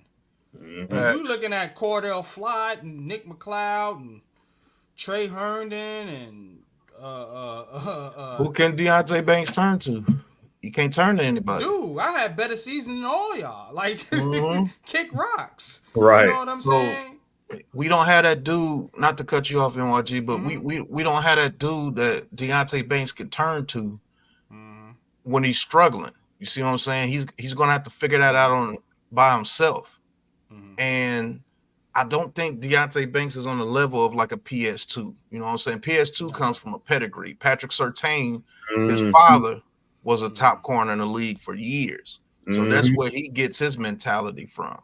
You know what I'm saying? But Deontay Banks, it's just him. No safety can tell him who's going to tell him. I think that was a lot of the gloating Sauce Gardner was doing. I don't think it was so much. I think it was about him kind of like, hey, I'm the number one corner. This dude Banks ain't better than me. You know, it's one of those things, I think, like, because and he got toasted twice. It was just 2 drop passes. Right, and that's why I said what I said. You know, the Jets do Jet things. You know, they talk a bunch of shit, but they've been the one that hasn't won a playoff game since 2010. The Giants have been in the playoffs 3 times and won a Super Bowl since you guys even won a playoff game. So I don't even want to hear any trolling from Jets fans. But the point I was trying to make is Banks isn't, like you said, he's not at the, like, I think Giants fans are overrating him a little bit, just a little bit, because he's not. You can't just like, oh, we got Banks, we don't have to worry about it. We just need this corner. No, he needs something too, bro. He needs some leadership. You know, I respect, and I talk about Jerome Henderson a lot, but Jerome Henderson can't supplement with, you know, how guys communicate out there on the field. Facts. You know what I mean? So that's where, you know, you need that veteran leadership at. Right. You know what I mean? And just to speak on veteran leadership on a team, the only 2 positions on this team that we don't have the veteran leadership are the 2 positions where it's like, man, what are we going to do? And that's the secondary. Safety and corners. Safety and tight end. Because there's nobody that can really tell Theo Johnson that in that tight end room that you're screwing up. And he's taking Bellinger's job. I'm sorry. Yeah, he's taking Bellinger's job because Bellinger, being a veteran, and he's only in his 3rd year. I'm what I'm saying? Disappointed in that dude, bro. He's not. He can't tell Theo Johnson what's up. You know what I'm saying? At the running back position, Singletary can tell you what's up because he's been doing his own spot, bro. Right. Like, he's not solidified. Yeah. So if you're not solidified, you can't speak on nobody else's position at all. Yeah. Quarterback, we have leadership, whether you like Daniel Jones or not. He's a leader. Running back, we got Singletary that can tell those young guys, hey, step it up. You know what I'm saying? And he can go out there and lead by example. He's been in the league. He knows the system. Wide receiver, whether you like him or not, Darius Slayton can literally tell those guys, hey, look, we got to tighten up a little bit because he's been the number 1 receiver for the Giants for the past 5 years. And I think they have said that. A couple guys mentioned that. Like, he's like, you know, a silent leader, and that's who he is. And the offensive line, we got veterans all through that offensive line, which I said, hey, get me some old niggas on the offensive line until we can get this turned around. I said that. You go check my file last year, yo. Yeah, like, we need some damn veterans. Yeah, go check my file. I said only way we're gonna be able to turn this around is if we get some old niggas on this line for a year or 2, right? And not teach these young dudes behind them. Right. And then maybe the young guys could come in and we can supplant them when they get old. And we got Van Rotten, we got Illuminor, we got Runyon, we got Stinney, we got Thomas. You know, so there's veteran leadership. So JMS is good. Just listen, and you'll be good. He's surrounded by veterans. That's what we need. And then he's going to turn into ass off too. Pause. Like, yeah, I was proud of that dude. I was like, okay, so he's going to have that mentality because he got nothing but that mentality around him, and he's a natural leader as well. When you hear him speak, when he speaks as if he's a leader, which is a very good thing. The linebacker position, Bobby O gonna get those guys right. As long as you got some talent and you out there with Bobby O, you're gonna be pretty good with him out there. And the D line, you already know you got Burns, you got Thibodeau, and Dex. And Chapman is just absorbing everything from those guys. And man, I think we're gonna have a dominant front four for a fact. I'm telling you, don't sleep on Ben Whitley. Oh yeah, Whitley. Whitley is playing too. I'm telling you, he's gonna make this roster, bro. I think he's gonna make the roster. You ain't got no choice but to put him on the roster. Who you gonna put in front of him? Tamon Fox, they already cut him. Who you gonna put in front of him? That rookie dude, Ogaveli or whatever his name is. Obi. You know what I'm saying? But this secondary, I'm gonna make a video about it. I'll probably premiere it tomorrow before I go to work. The secondary needs help, man. Yeah, because help wanted sign. Put this shit out there on your social. Help wanted secondary. Help wanted. And if we play those teams that can get the ball out quick, it's gonna be a problem. Yeah, it's gonna be a problem. I can see it. That's what could derail this defense this year. That secondary. And those are the guys in our division. I mean, Dak Prescott. You know, he's a quick release guy.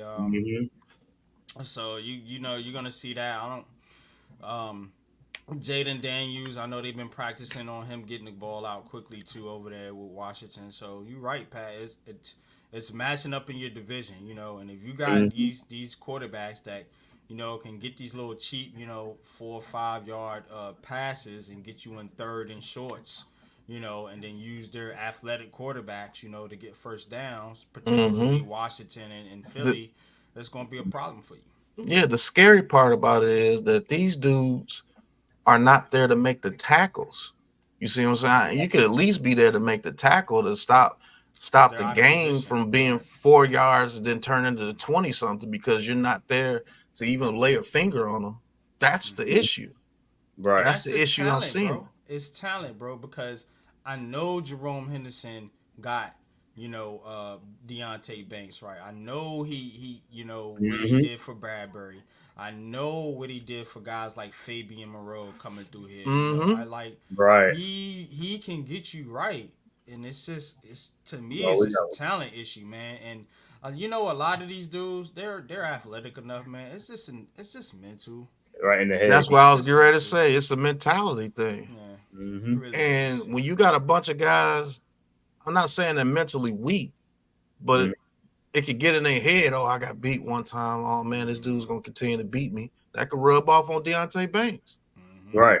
Because he's young, right? You know what I'm saying? Like he could get down too. Like damn, we can't stop anything. You know what I'm saying? That's what happened today. Right? It was get beat on so much that Deontay Banks started getting ripped apart a little bit. You know what I'm saying? So. I mean, it's a very dangerous thing. We're going to see. The defensive line can't get there in 0.3 seconds. You know what I'm saying? So, it's what's good, TP? It's just a glaring issue. It's a glaring issue that we don't need to have. Because it's going to get to the point where we're going to have to average 28 points a game. You know what I'm saying? If this secondary continues to be like this, you can stop the run all day, but if you can't stop 3-yard passes from turning into first down, it's a problem. Let me ask you though, Pat, schematically, you know, so when you're doing those short slant, short you want to be physical at the line of scrimmage with the wide receivers? to knock them off their routes. Yeah. If you have the confidence in them running man, which I think we're gonna have to do, because if you run that zone, it's on. Yeah, they You not run gonna that run zone, it's zone. on. They just gonna drive down the field, death by 1,000 cuts. Yeah, Because we don't have the people to hold up against those short, quick routes and things of such. So, and we're that's gonna have what to I'm play saying. man. So, you playing man, you playing physical man, and you got guys that's not like a guy like Fly. You know what I'm saying? Like, he's not one of those corners because he's too small. He's not one of those corners that's going to be physical with some of these wide receivers. You got to think about who we playing, bro. We playing A.J. Brown. We playing Devontae Smith. We playing C.D. Lambs, Terry McLaurin's. You know, you got Dotson over there. What's the other guy in Dallas? You know, C.D. Lamb. We got C.D. Lamb. So you got Cooks and Turpin and so look, bro, you need to be physical. That's the only way our pass rush is going to work like this. You got to be physical and knock these guys off their routes. Because if you can't cover them, you know what I'm saying? You have to allow our defensive line to get time to get some pressure. And that's my concern, that these guys, they're not even going to be able to do that. It's going to be like a swipe, and then they just going to run open. And the thing is, Banks is a physical corner that loves man-to-man coverage. Banks can do it, absolutely. Drew Phillips can do it. The thing that could derail it is that cornerback 2 position, because if they continue to attack him, you're gonna have to start going off in zone. The best thing I think we can run is a cover 1. That's the best thing I think that we can run is like a cover 1. And have a guy shaded over to that cornerback 2 side. That's a man. Yeah, that's man on the outsides. And that's a dangerous defense to run. Because if anybody gets behind you, it's on. That's man, You see what I'm saying? One safety back. Yeah, so. I was thinking about a 3 safety stuff to like kind of like the shade over one there. One safety back scares the shit out of me though. I ain't gonna front. and I think Nubin can do it. So you might have to have Pinnock Nubin at can the line do of it, but is he scrimmage. ready? You know what I mean? So, Right. Yeah, you see what I'm saying? He's a rookie. You see what I'm saying? Everything that you run, there's a young guy right there. It's like, man, do we need to put the pressure on that guy? And we face some monster receivers. In the very beginning of the year. Justin Jefferson week 1. And week out. Yeah, McLaurin week 2. Week 3, Amari Cooper. Week 4, C.D. Lamb. I think week 5, T. Higgins and Jamar Chase. You see what I'm saying? Like, it can get ugly out there if that secondary is not playing. Yeah, we need a trade right chill, now, man. bro. You scaring me, man. You scaring me. Absolutely. You scared? What's up, TP, man? Welcome up, You got it, TP. What's the word? Yo, he just went down the list of names. I was getting a little scared a little bit, man. Listen. but it's true, man. We got our hands full for sure, man, and I think we all are in agreement, which is weird because the way this fan base has been acting, it's weird that we in agreement with this. But when it comes to this CB2 thing, I think we all in agreement that we could use some veteran presence for sure. You know, in due time, I think that we're gonna have some ballers. But right now, as far as going into this season, yeah, please, man, let's go ahead, let's cook something up, which I think we're gonna do. I mean, we go back to Hard Knocks and we hear what Joe Shane kind of said about the cornerback, you know, him jokingly saying that, you know, he'll play corner. And just paying attention to their mannerisms and how they work, I do feel like they're gonna make a move sooner or later, but it has to be done in my book. Yeah, and they was gonna target a cornerback in that second round, man. They just missed them 2 guys, man. But they was gonna get one of them. If one of them was available, that's who was gonna be in our team, was Lassiter or Kool-Aid McKinstry, man. But again, is what we talking about here? We talking about veteran cornerback leadership. Would another rookie in the secondary would that have been the answer, so to speak? I some mean, even it though would be even though better you than got McLeod and even Fly. but even though you Word. got Newbin, what would you have rather had? Lassiter or Kool-Aid or Newbin? That's what we gotta ask ourselves. They wanted Lassiter. But Mhm. what would you have rather had? Me Yeah, personally, I'm not going. Yeah, personally, Well, we, Newbin. Newbin. mm, but I mean, they was gonna go with a cornerback because you look. Mhm. Let's say with Lassiter and stuff like that. It's like look how Neighbors, you know what I'm saying, with the talent level he has, he changes that room. You know what I'm saying. Not to say Lassiter would change the room, but it's like Lassiter, Kool-Aid, McKinstry, just like Tyler Newbin changed the safety room. You know what I'm saying. That's a young safety. You know what I'm saying. They'll be happy. They would have been happy with that too. With Lassiter or Kool-Aid McKinstry. I mean, yeah, we can say that, but again, we gotta understand that. Look, they took Tyler Newbin, Yeah. and we still talking about the secondary because we're worried about the cornerback 2 position. So if you don't take Tyler Newbin, are you okay with Dane Belton going in there as the safety? I Right. think they would have signed a veteran safety. I think we would have had somebody like Justin Simmons. They would have signed Now, Simmons. if you tell me we could have had Justin Simmons and Lassiter, I'd take that Now all that's day. different. Yeah. Now You know what I'm saying? now you talking what we're talking different, about. Pat. Yeah. Right. If you talking about Justin Simmons, now I have to rethink this whole scenario I was going through. Yeah, you got Justin Simmons, Pinnock, Lassiter, and Banks. Yeah, bro. But say for shits and giggles, Justin Simmons wasn't available, and you just had to roll in there like we are, with who you have on your roster, which would have been Dane Belton. Are you guys okay with that? Actually, it would be a little bit better because I know Lassiter wouldn't be getting killed like that. You know what I'm saying? Lassiter would give up some plays, but it wouldn't be like this. And I believe the safety position is not going to kill your secondary if your safeties aren't the best because you can make it to where your safeties are just playing over the top and not being in man coverage or anything like that. That's fair. You see, so, and then if it was like that, they probably would have signed a veteran nickel corner because they probably would have went a different direction in the third round and not take Drew Phillips. Right. That's what I was Yeah, and thinking. you saw them like the Lions. They doubled up on that, man. You know what I'm saying? The cornerback with Rakestraw and Terrion Arnold. Mm-hmm. Because that's where they was weak at last year, and they try to shore that up. Basically, we're a year away with our secondary. Mm-hmm. You can get a good veteran. I think Campbell said it right though, Pat. Not to cut you. I think where we are where the Lions were last year. Yep. That's exactly what we are, and I think that's exactly what we will end up. We'll end up in the playoffs around a 10-11 win team. Yeah, and if the offense can play very good this year, it would mask that secondary as best as it can. You see what I'm saying? Now the Lions were fortunate to be in the division where they were playing the Bears and the Vikings last year.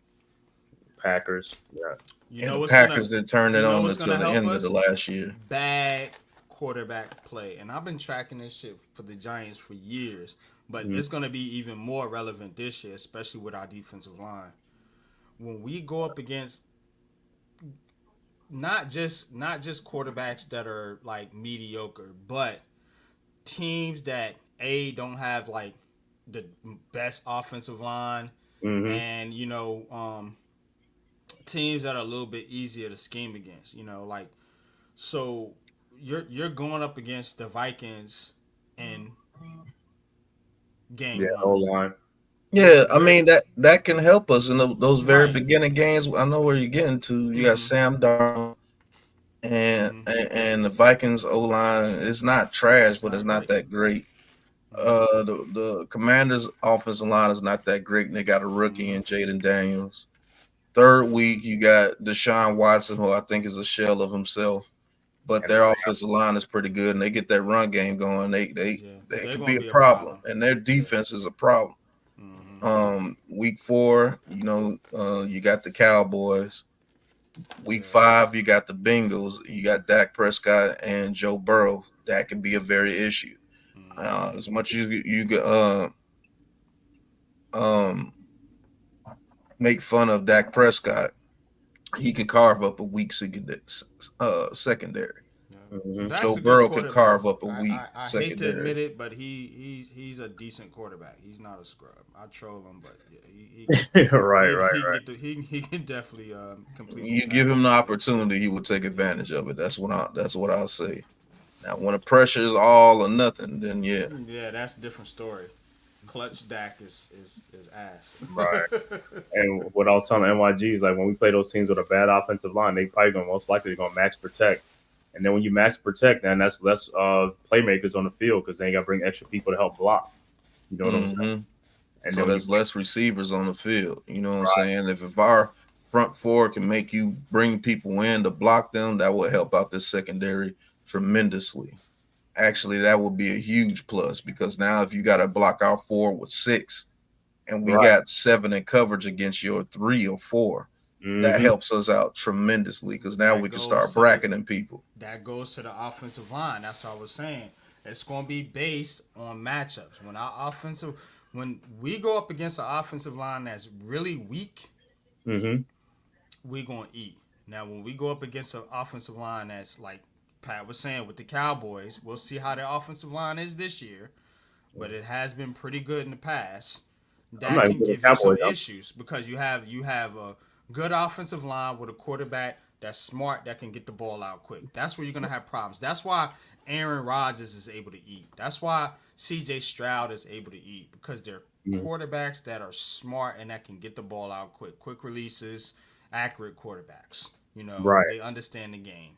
You know, people make fun of us and talk about us like we don't understand quarterback play, bro. We understand this shit, bro. We know who can do what and who can't do what. So, yeah, those quarterbacks are going to give the Giants problems. Yeah, but these rookies that we playing and these Sam Darnolds and we're going to kill them. I'm telling you.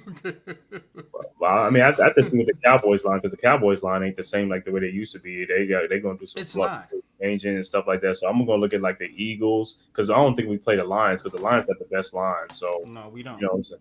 So with the Eagles line is one of the better lines and Our stuff problem like is going to be the AFC North because you got the Steelers, Bengals, like all those teams got pretty decent offensive lines and pretty good defenses.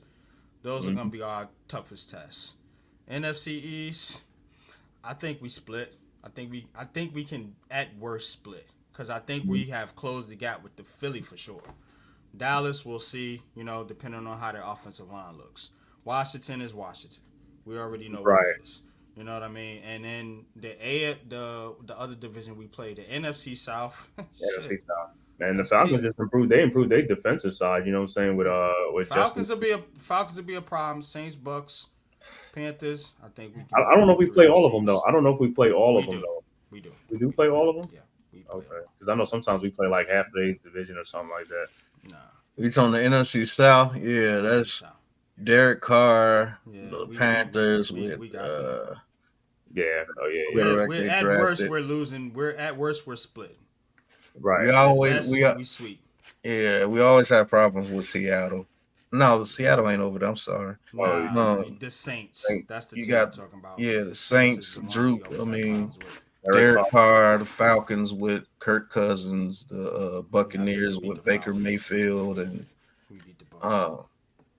damn, who else is over there? And the Panthers with Bryce Young. I think we can sweep them dudes. Yeah, I think so too. I think the Saints game is the biggest test to me. Yeah, it might be the Falcons because their offensive line is pretty doggone good. The Falcons is good, but it's just something about the Saints where I don't know. Man. Yeah, we always struggle against the Saints too. Problems, especially when we go to New Orleans. Yes, and I think we go there this year, so that's why I say. I know we could get the Buccaneers. Yeah, we can get the Bucks. And I know we could get the Panthers, and I know we can get the Falcons. Even though that might be a tough test, but if Brian Burns and them can get that go against their offensive line and have a good game, we beat them. They might have Michael Penix in there by that time, bro. Right, that they will because that's like the Christmas. That's December. That's December 22nd. That's at the end of the season when we play the Falcons. They come here. The Giants come here in Atlanta. Oh yeah, they come here. Yeah, we winning. They never do good on the road. No. The Giants are coming here. Oh, they're going to Atlanta. Yeah, Okay. they're gonna be. I'm They're thinking gonna you be in New playing in York. the, You said coming here. I was like, oh no, okay. I'm down in the A. I forgot. My bad, bro. Yeah, so they're gonna be playing in the dome. Okay. Yeah. Well, But yeah, we'll Penix see. should be playing by. He should be playing by then and stuff like that. And and they got one of the better offensive lines in football. You know what I'm saying? Them guys all got paid now and stuff like that. So that's a good test for us against their line and stuff like that. If we could go in the NFC South and get 3 of those games, and go in the AFC North and get 2 of those games, I think we'll have a pretty good season if we could at least be 500 in our division. Mm-hmm. I don't know about 11, 12 games. I think you high on that. For the Falcons to win 11 to 12. I think you high on that. It's too much competition in the NFC. People sleeping on the NFC. You got the Packers. You got the Lions, as we talked about. I think we're going to be better. I think the Commanders are going to be better. I think the Seahawks and the Arizona Cardinals actually are going to be a little bit better this year. So, take it for what it's worth. But I know they got the hype. They're always the high flying Falcons, but rise. Again, we'll see. I think they'll be good. 10, 11 games, maybe a little rich for me. I'd probably put the over under around 9 if I had to put it. Yeah, so. I think they get about 8, 9 wins this year. Yeah, they got better on their defensive side. Like I said, they'll definitely be good. Yeah, they'll be better. I ain't gonna front. So this preview, like I said, this Jets game against I expect it to be a close game, like I said, because they ain't gonna be playing the starters most likely in this game and stuff like that. We just looking to see what guys are trying to make the roster, what they're gonna look like. We want to try to see the offensive line, how they look. You know what I'm saying? The backup offensive line. On the defensive side, Elijah Chapman, like I said, to me, he solidified his spot on the team. You know what I'm saying? Bentley too, solidified stuff. The first I'm gonna be looking at is Azeez Ojulari. See how he plays in this game. Like Azeez, what you want to do, bro? Yeah, if Azeez starts this game and he doesn't show anything, bro, I'm gonna be kind of disappointed. I'm getting close to putting him in Evan Neal category, bro. He's for real, I'm really getting real sick of this dude right here. That shit Saturday pissed me the fuck off, bro. I felt like Coach out there. I'm like, this motherfucker ain't hustling. He ain't fucking. What in the fuck is he doing out there? Like, excuse my language, but that's how I felt. I felt like Coach Ed, bro. Like, yeah, I was pissed off with that performance from him. Yeah, like I said, you was a starter before. You playing against backups. It's like you gotta be taken to these backups. I gotta see. Right, you should be smoking these dudes, bro. Like, man. I mean, I seen more out of Elijah Chapman than I seen out of this dude in the year. Way more, bro, and that's embarrassing, yo. One run, you know what I'm saying? An undrafted free agent, and you've been here for fucking 4 years. Golly, man, I don't know what's wrong with Azeez. Maybe he need to go over to Arizona with his brother. Trade his ass over there. I don't know. Hey, you trade him or whatever and stuff like that. It's all good, man. And he's healthy this season, so like I said, it ain't no excuse, man. It's like I think we need him, to be honest with you. But if it gets to the point to where he just is dogging it every game, get his ass out of here. I'm sorry. Hoping he turned out to be what's that? O'Shane or Jimenez, whatever. And that's not who he should be. You know what I'm saying? We shouldn't have to be talking about him in that aspect. Azeez Ojulari should be out there, as a top edge rusher on this team. Right. You know what I'm saying? Even if he ain't the top, he should be one of the top. He has the skill set to do it. I hate his run defense, but if you put him in there on third and long, I think he can get to the quarterback. But, bro, you got to have the mindset to do it. You can't be over here moping because we got Brian Burns and you can't. That's what I think is going on. Well, that's part of the reason. Honestly. Burns because you ain't showed nothing last year. That's why we got Brian Burns. That's your fault. Right, exactly. That's your fault, homie. And that's what I was saying with Joe Shane. He's showing that, like, hey, man, they ain't going to keep telling these guys, same thing with Evan Neal. He got Jermaine Illuminor. If you ain't going to show up, they're going to get somebody to take your position, bro. It's like, yo, we're going to give you a year or whatever. If you ain't showing no progress. That's another thing that I said this team needed to do. Start bringing in people at people's positions when you're counting on them, but they're not showing up. You can't just keep be like, well, we invested in this guy. Hopefully he gets it together. No, start bringing some people out of his position that are hungry. Mm-hmm. You ain't got no choice but to do that, bro. But that's what you need, because like at the end of the day, these guys' jobs on the line too. Not to say like Shane and Dable is like they are in a hot seat, but it's like, hey, these guys got to show like they, say the culture is changing. They got to get guys in here who really wants to play and help this team, get to that, get out that funk that we've been in for like the last decade. We got to change that narrative. You know what I'm saying? You have to have guys that's going to really play to their strengths and stuff like that. You know what I'm saying? Aziz, you're a second round pick, bro. I mean, you acting like you a fifth round pick or something, bro. You're a second round pick. You know what I'm saying? Evan Neal, you're a top 7 pick, bro. It's like, yo, you got to get your stuff together, man. You know what I'm saying? Get your stuff together, bro.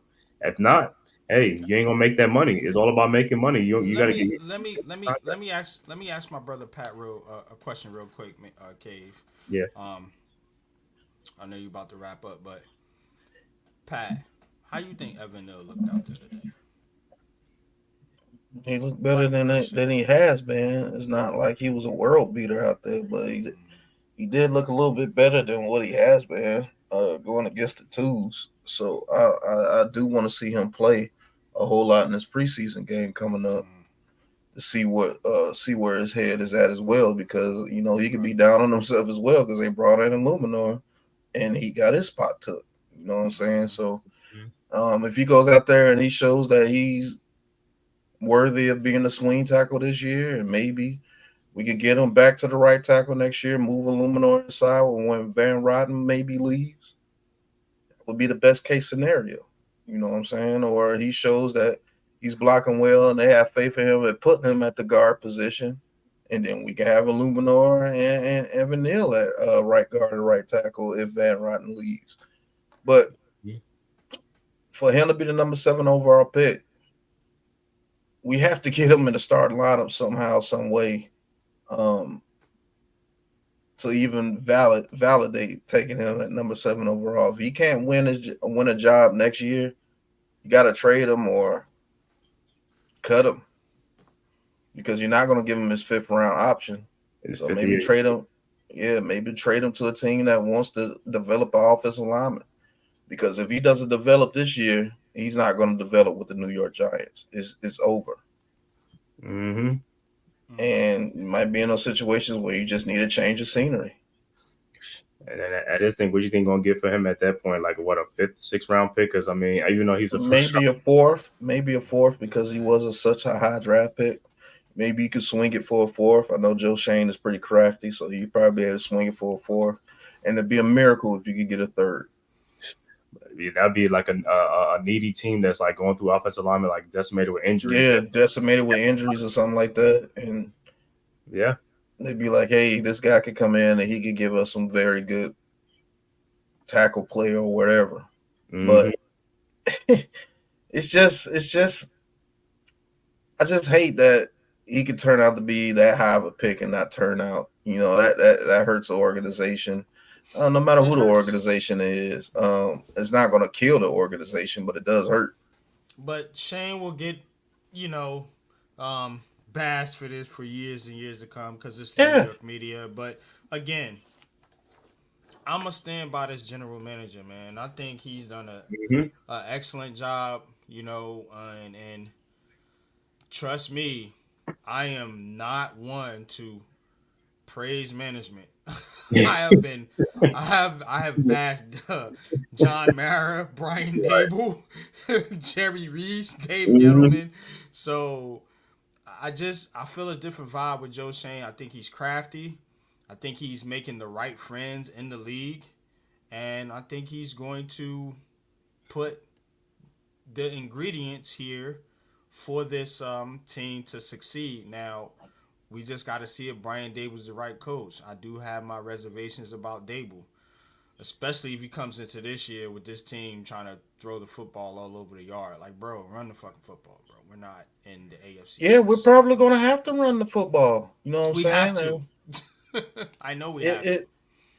One thing, though, guys, is a word I want to preach is patience. Mm-hmm.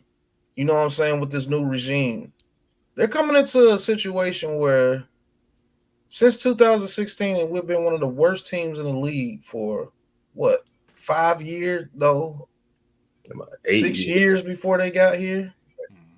You know what I'm saying? When they got here in 2022. And we made the playoffs the very first year. Whether you want to call it a fluke or not, we made the playoffs the very first year. And the second year, we were derailed by injuries. Mm-hmm. So that hurt you from building off what that year was. You see what I'm saying? Like, all your key players got injured. Neal got injured. Thomas got injured. Jones got injured. Barkley got injured. You know what I'm saying? All your main people got injured. Even Dex was playing with an injury. Mm-hmm. So that kind of derailed the momentum that you had from that very first year. And it kind of derailed them. And then this fan base is so damn raggedy, bro. They ain't even fickle. They're just raggedy. I hate the Giants. Your team comes off a playoff victory the year before, and the very next year they won 6 games with a multitude of injuries to all your top players, and they still won 6 games. And believe it or not, they were 3 plays from winning 9 games that year. And you act like the playoffs never happened. That's what I'm about to say. They downplay the playoffs. This guy won a playoff game. He had one of the best stats in the playoff in the history and stuff like that. But they want to diminish it and say, "Oh, that's but if that was Justin Herbert, bro, that shit would never stop being talked about. Oh my God! If he broke them records, holy smokes, man! He went to the playoffs the very first year and couldn't hold a 25-point lead. He got cooked. To another dude that threw 4 interceptions and a half in his very first playoff game. And both them dudes got $255 million contracts. And nobody bats an eye. Nope. They deserve it. They deserve it. And guess what? The other quarterback, those 2 dudes, Justin Herbert didn't even make the playoffs, and neither did Trevor Lawrence make the playoffs the next year after that. Yeah, they got paid off of it. Got paid. And then you know what I'm saying?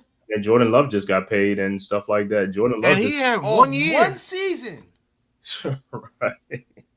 Even though I think Jordan Love is going to be cold. Mm-hmm. Nah, he's a good quarterback. They did him right. They let him develop. Right. But remember when he came in that one time for Aaron Rodgers and he looked so bad and people was like questioning him, like, should he be in the NFL? I was like, you know what I'm saying? I'm like, God. And guess where he went? He went back to the bench to fucking learn. Right.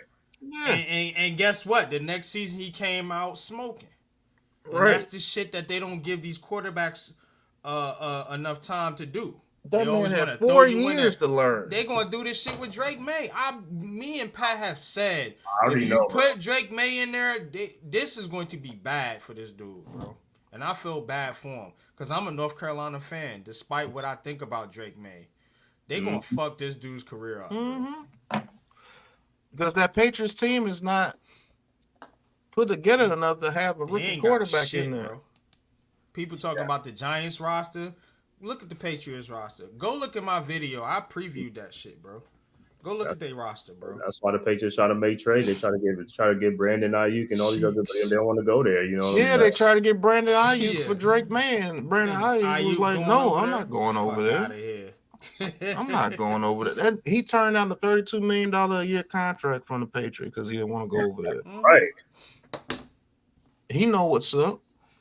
Yeah. That dude wants to win. And wants money. Right. But he's not going to sacrifice his wins for the money because, shoot, that money is only going to be there for a year or two. You go over to a team where you can't do nothing. Mm-hmm. You know what I'm saying? So, I mean.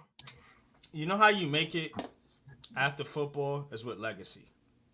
You know? Yep. And even guys like, you know, Victor Cruz, even guys that didn't have like the most outstanding careers, you have a moment or something in a championship game, or you know, you do something, you have a great playoff run or something like that, you're gonna be remembered. You're gonna get those accolades because you know what ESPN likes?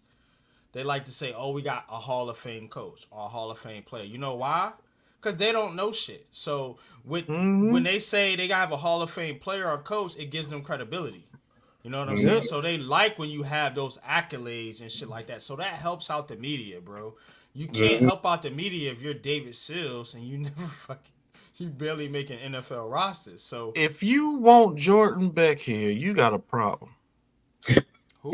You know who that is. That dude, the quarterback from Georgia. You want Jordan Beck here, you got a problem. Carson Beck. Carson Beck. Carson Beck. You got a problem.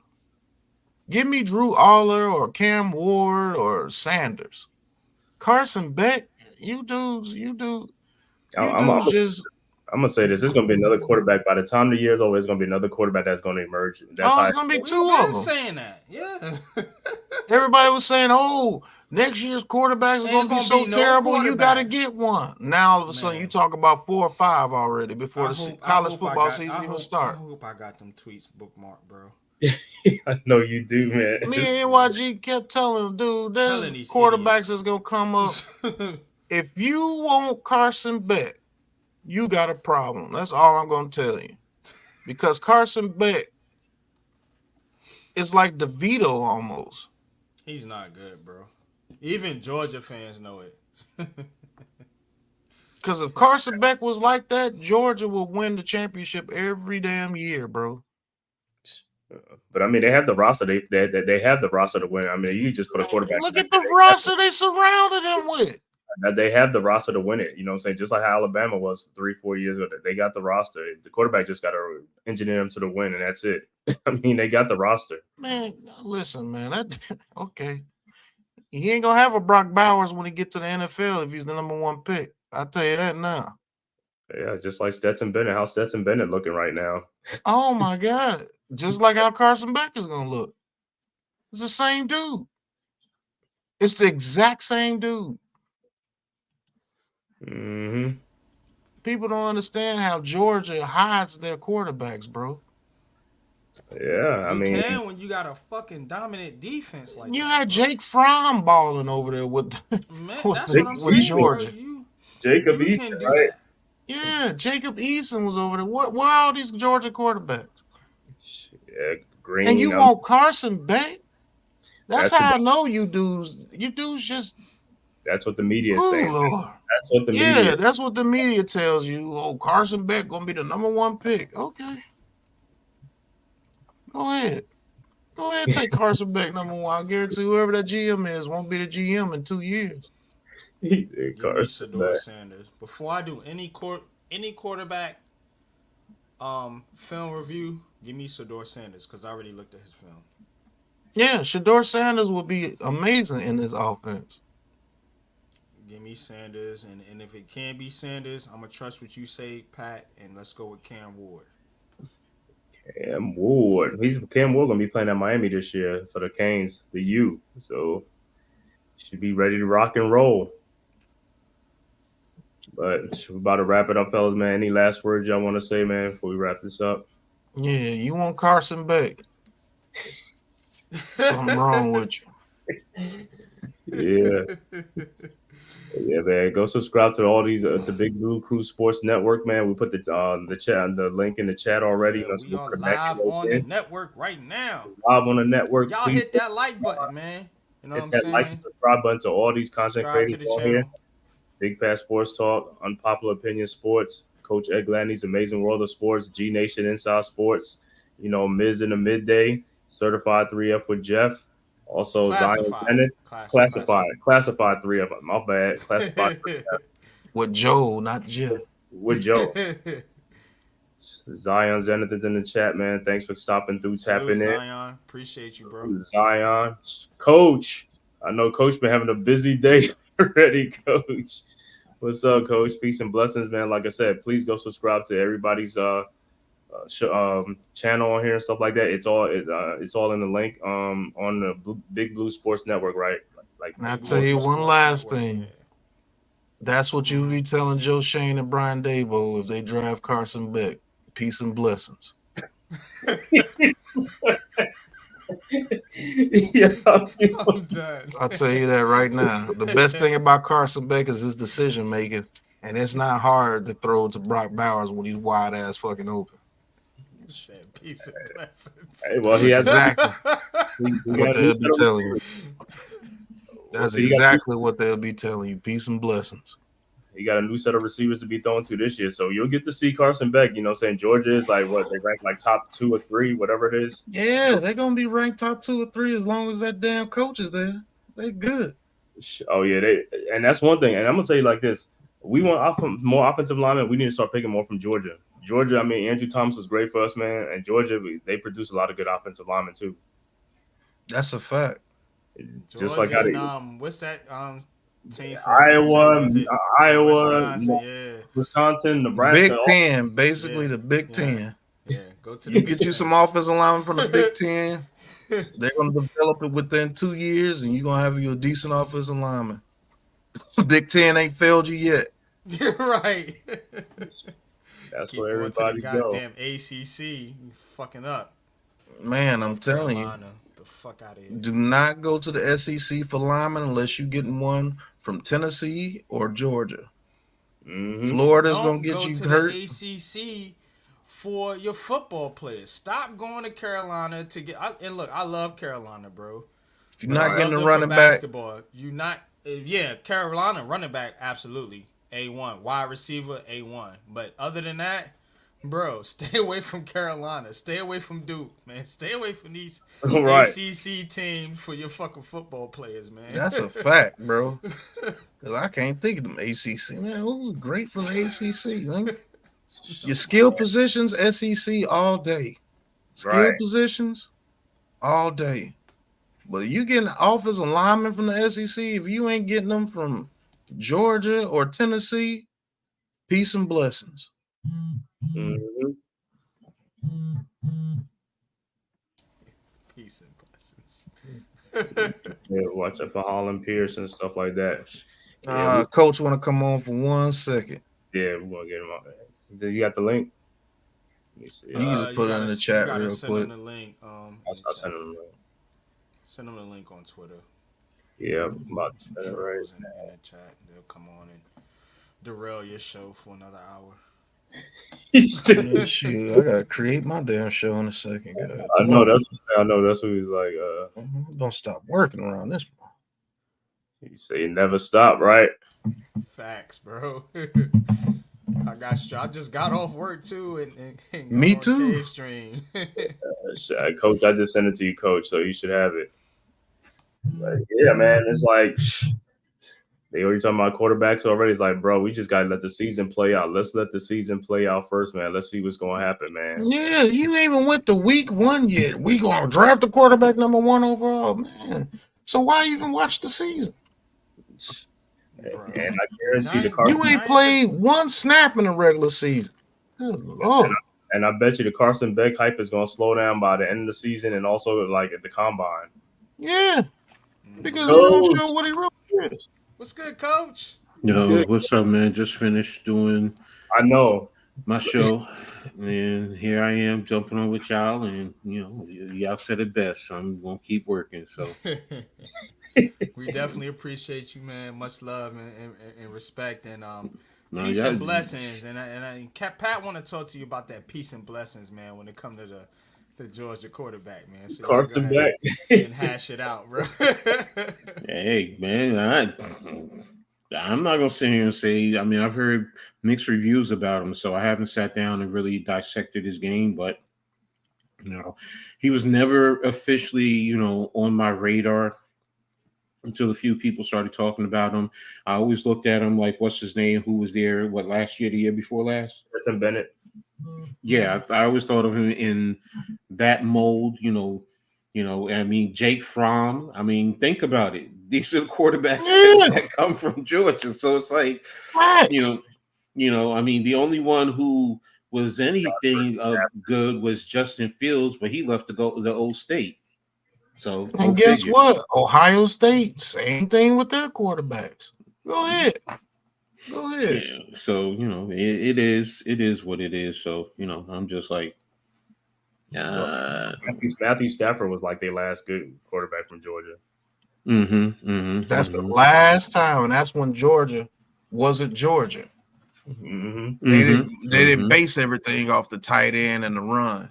You see what I'm saying? Can y'all do me a favor? Because I'm not like real familiar with all the schools. Like I know Joe Burrow went to LSU. Mm-hmm. Pat Mahomes. Joe Burrow went to Ohio State. Yep, and couldn't beat out. No, he didn't. Yeah, He he started did. He went to Ohio State. He started at Ohio State and He was transferred. like the fourth quarterback over there. Then he Mhm. transferred. Okay, I know he was drafted out of LSU, so y'all got me on that. But No, it was a joke because we were talking about the Ohio State quarterback. So Ohio State fans were like, "No, Joe Burrow's from us. He's with us." Joe So. Burrow was the fourth guy over there because they don't know how to develop so quarterbacks. Herbert's from Oregon. Mm-hmm. Where did Mahomes go? Texas Tech. Texas Tech. Okay. Mm-hmm. Texas Tech, so that's SEC. I think he even played baseball there, if I'm not mistaken. That was like Big 12. Lamar's actually from the ACC because he went to Louisville. So, and then you got Josh Allen. He's from Wyoming. Yeah, that's out the water. So, I mean, it's Hurts is from the SEC. Right. No, they'll do the same thing like you did with Joe Burrow. He's from the Big 12 because he went to Oklahoma.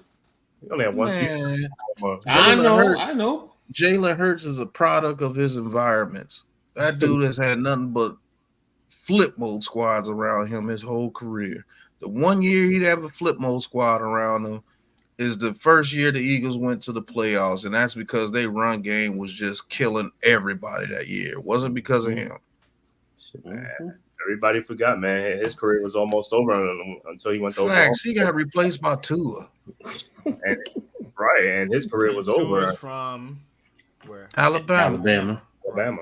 And has had a flip mode squad around him his whole career, except for the 1 to 2 years that he didn't. And Brian Flores wanted his ass out of there. They talking about that too now. So the only quarterbacks from the ACC really is Lamar Jackson. Mm-hmm. And that's just because he's a special athlete. Right. And basically Daniel Jones. Don't forget about Drake May. And Drake May. Recently, because Trubisky is still around, but he's. I forgot about him. Ass. He's washed. Every North Carolina quarterback that's been talked about, Sam Bowell. So damn, my point is actually valid. Yeah, my point is very valid. Drake May, TJ Yates. Like, come on, man. Like, you gotta know the history of these places, man. It's like facts. And I'll always say the same thing. All those quarterbacks from North Carolina, it's a product of Mac Brown. And if you go to Mac Brown, you cannot play in his system is not conducive for developing quarterbacks. You know, look what happened to what's his name? Vince Young. Vince Young was all everything, but he got to the NFL and they found out real quick. He's not what you think he is. He's mentally unstable over there. He's mentally unstable.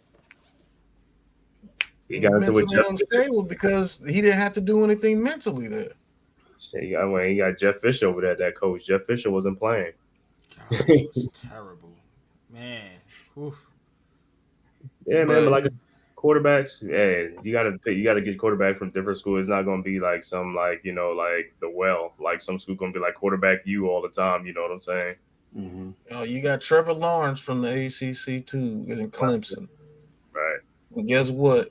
He's not the greatest either. I don't care what his contract tells you. He's not the greatest either. I think he's cheeks, bro. I think he's just like DJ. For real. I think with a better supporting cast. Bro, and this is why I love calling the football games Sunday morning, man. Y'all tune in this year, man. It's gonna be a fun year with me and Big Pat Sports Talk. Oh, man, yeah. Hopefully we can get some other Big Blue crew members to wake up with NYG Double Deuce and call the game Sunday, man. We watch these dudes play we sit there and watch the games like we was calling a Giants game, bro. And Trevor Lawrence, he's not a good quarterback, bro. He's decent. He's average.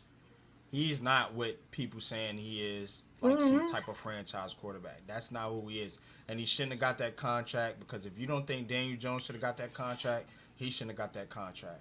Yeah, that's similar stats. And Trevor Lawrence had way more people around him. And they both got one playoff win. Facts. So we forgot about Deshaun too. Deshaun Watson, Clemson. Yeah. Yeah, before he started getting those massages, he was all right. Right. He say he went to the same one that Robert Kraft went to. Went to Look, man, it just baffles me about that BS, man. Because dudes go to massage parlors. Come on, man. And these chicks know, they just knew who he was. He probably ain't give them no real money, and that's why they blasted it.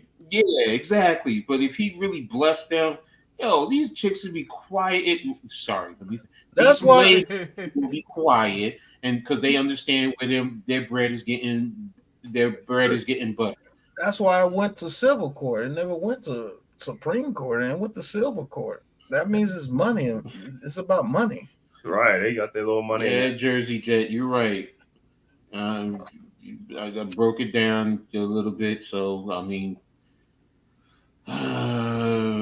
even though yesterday's news was it was a little bit disheartening, but it is what it is. Monterey's out for the year, blew out his ACL. Yeah, I remember. Oh, damn. Yeah. And he was geared for a good year, and it was going to help his draft stock. If he came out this past year, he probably would have been a 6 or 7 round draft pick. He can play off ball. He can come off the edge. He's about 6'2", 6'3". He's up to about 250. So, but I mean, built like a tank is just, and this is actually his second ACL. So I just don't know which knee it is. So, hopefully it's not the same knee. Yeah, I know. So I got to wait and see. But yeah, that's the only thing that will hurt Rutgers right now is serious injuries. But we got Howard first. So we got Howard and Akron before we go on a bye. So that's 2-0. Exactly. The big week through week for us, our third game is the big test because we go down to Virginia Tech. So I think that's 3-0. Go to Blacksburg. Tech is tough, bro. Man, they can beat Virginia Tech. I live in Blacksburg country, bro. It's not an easy place to play. No, it's not an easy place to play. But it's not like that, bro. The thing that gave Virginia Tech problems last year is the line of scrimmage. Facts. Rutgers was very physical last year. Remember, they played them last year, and I think we won 31-14. Now, Tech wants revenge. I get that. Mm-hmm. But we Rutgers also wins 21-13. We also have quarterback play now. We have better quarterback play. So, and that's the problem with Tech. They never seem to have offense. The only time they have offense is when they have these dynamic quarterbacks. They have a quarterback who you don't sleep on. Logan Thomas, Michael Vick, of course. You know what I mean.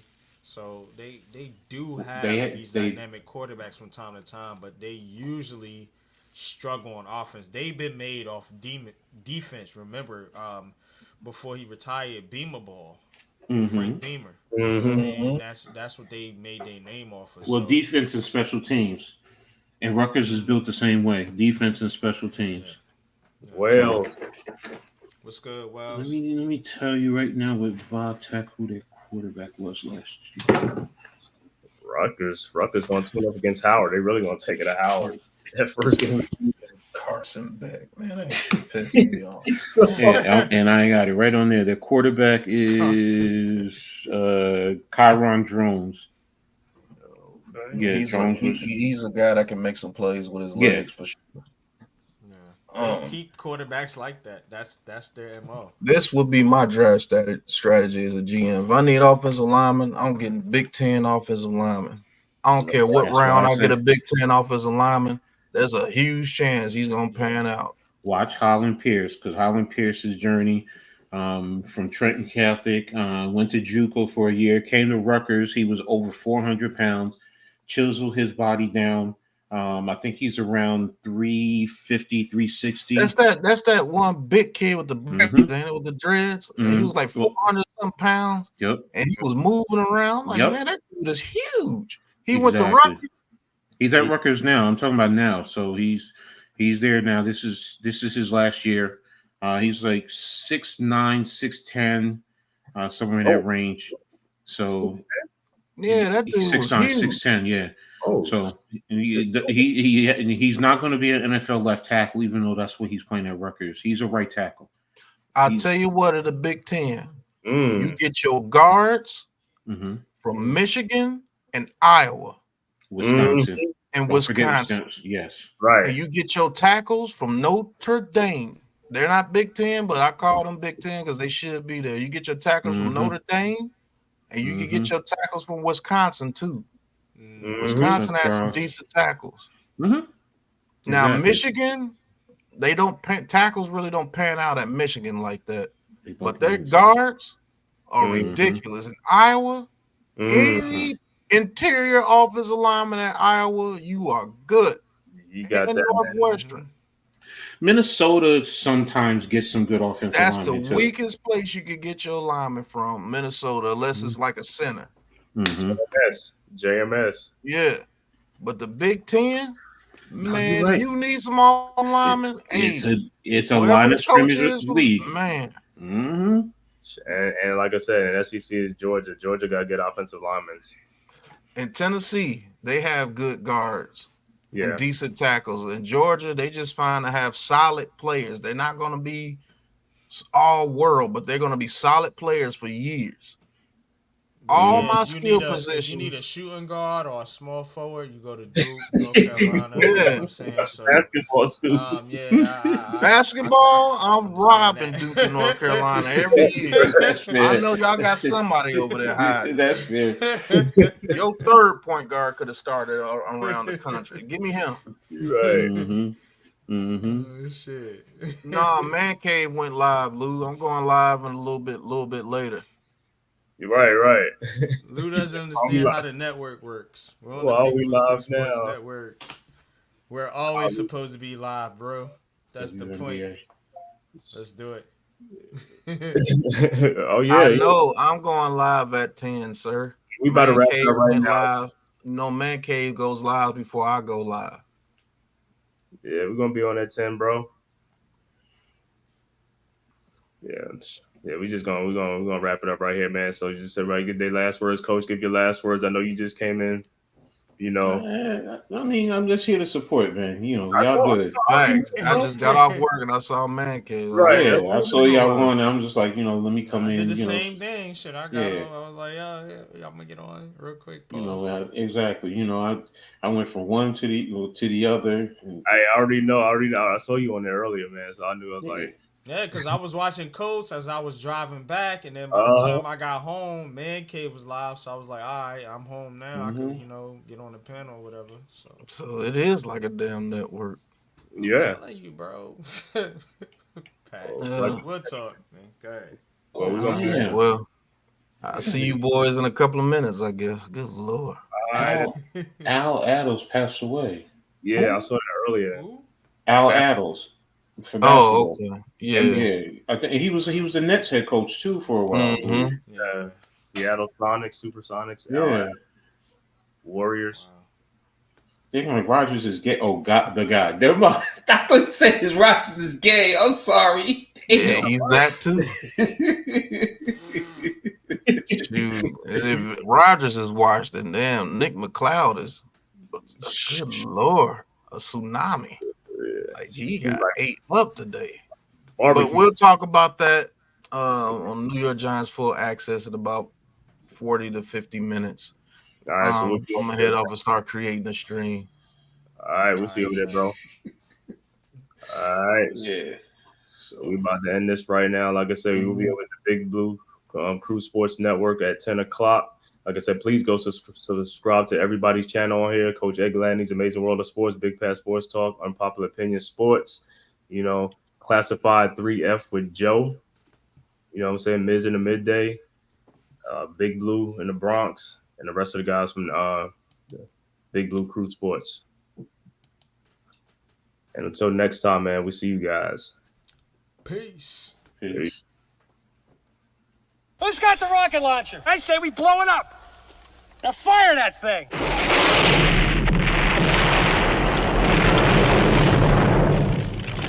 It's for the city of sports playing with a giant Nick. With my man S. Dot God. That's him. You feel the vibe? That's me. We going live. That's us. That like button shared, you been subscribed. Stadium. That MetLife, Big Blue, home of the Braves. Yeah. That Turnpike, you can see that's where the game's played. NFL one day, then it's the NBA. Madison Square Garden, that's where the Knicks play. This that NY Logan, North don't get broken. Legalized, mean this shit smoking. I'm on topic, dropping another episode. The game winner, trade, maybe a field goal. Everybody right now doing the wave.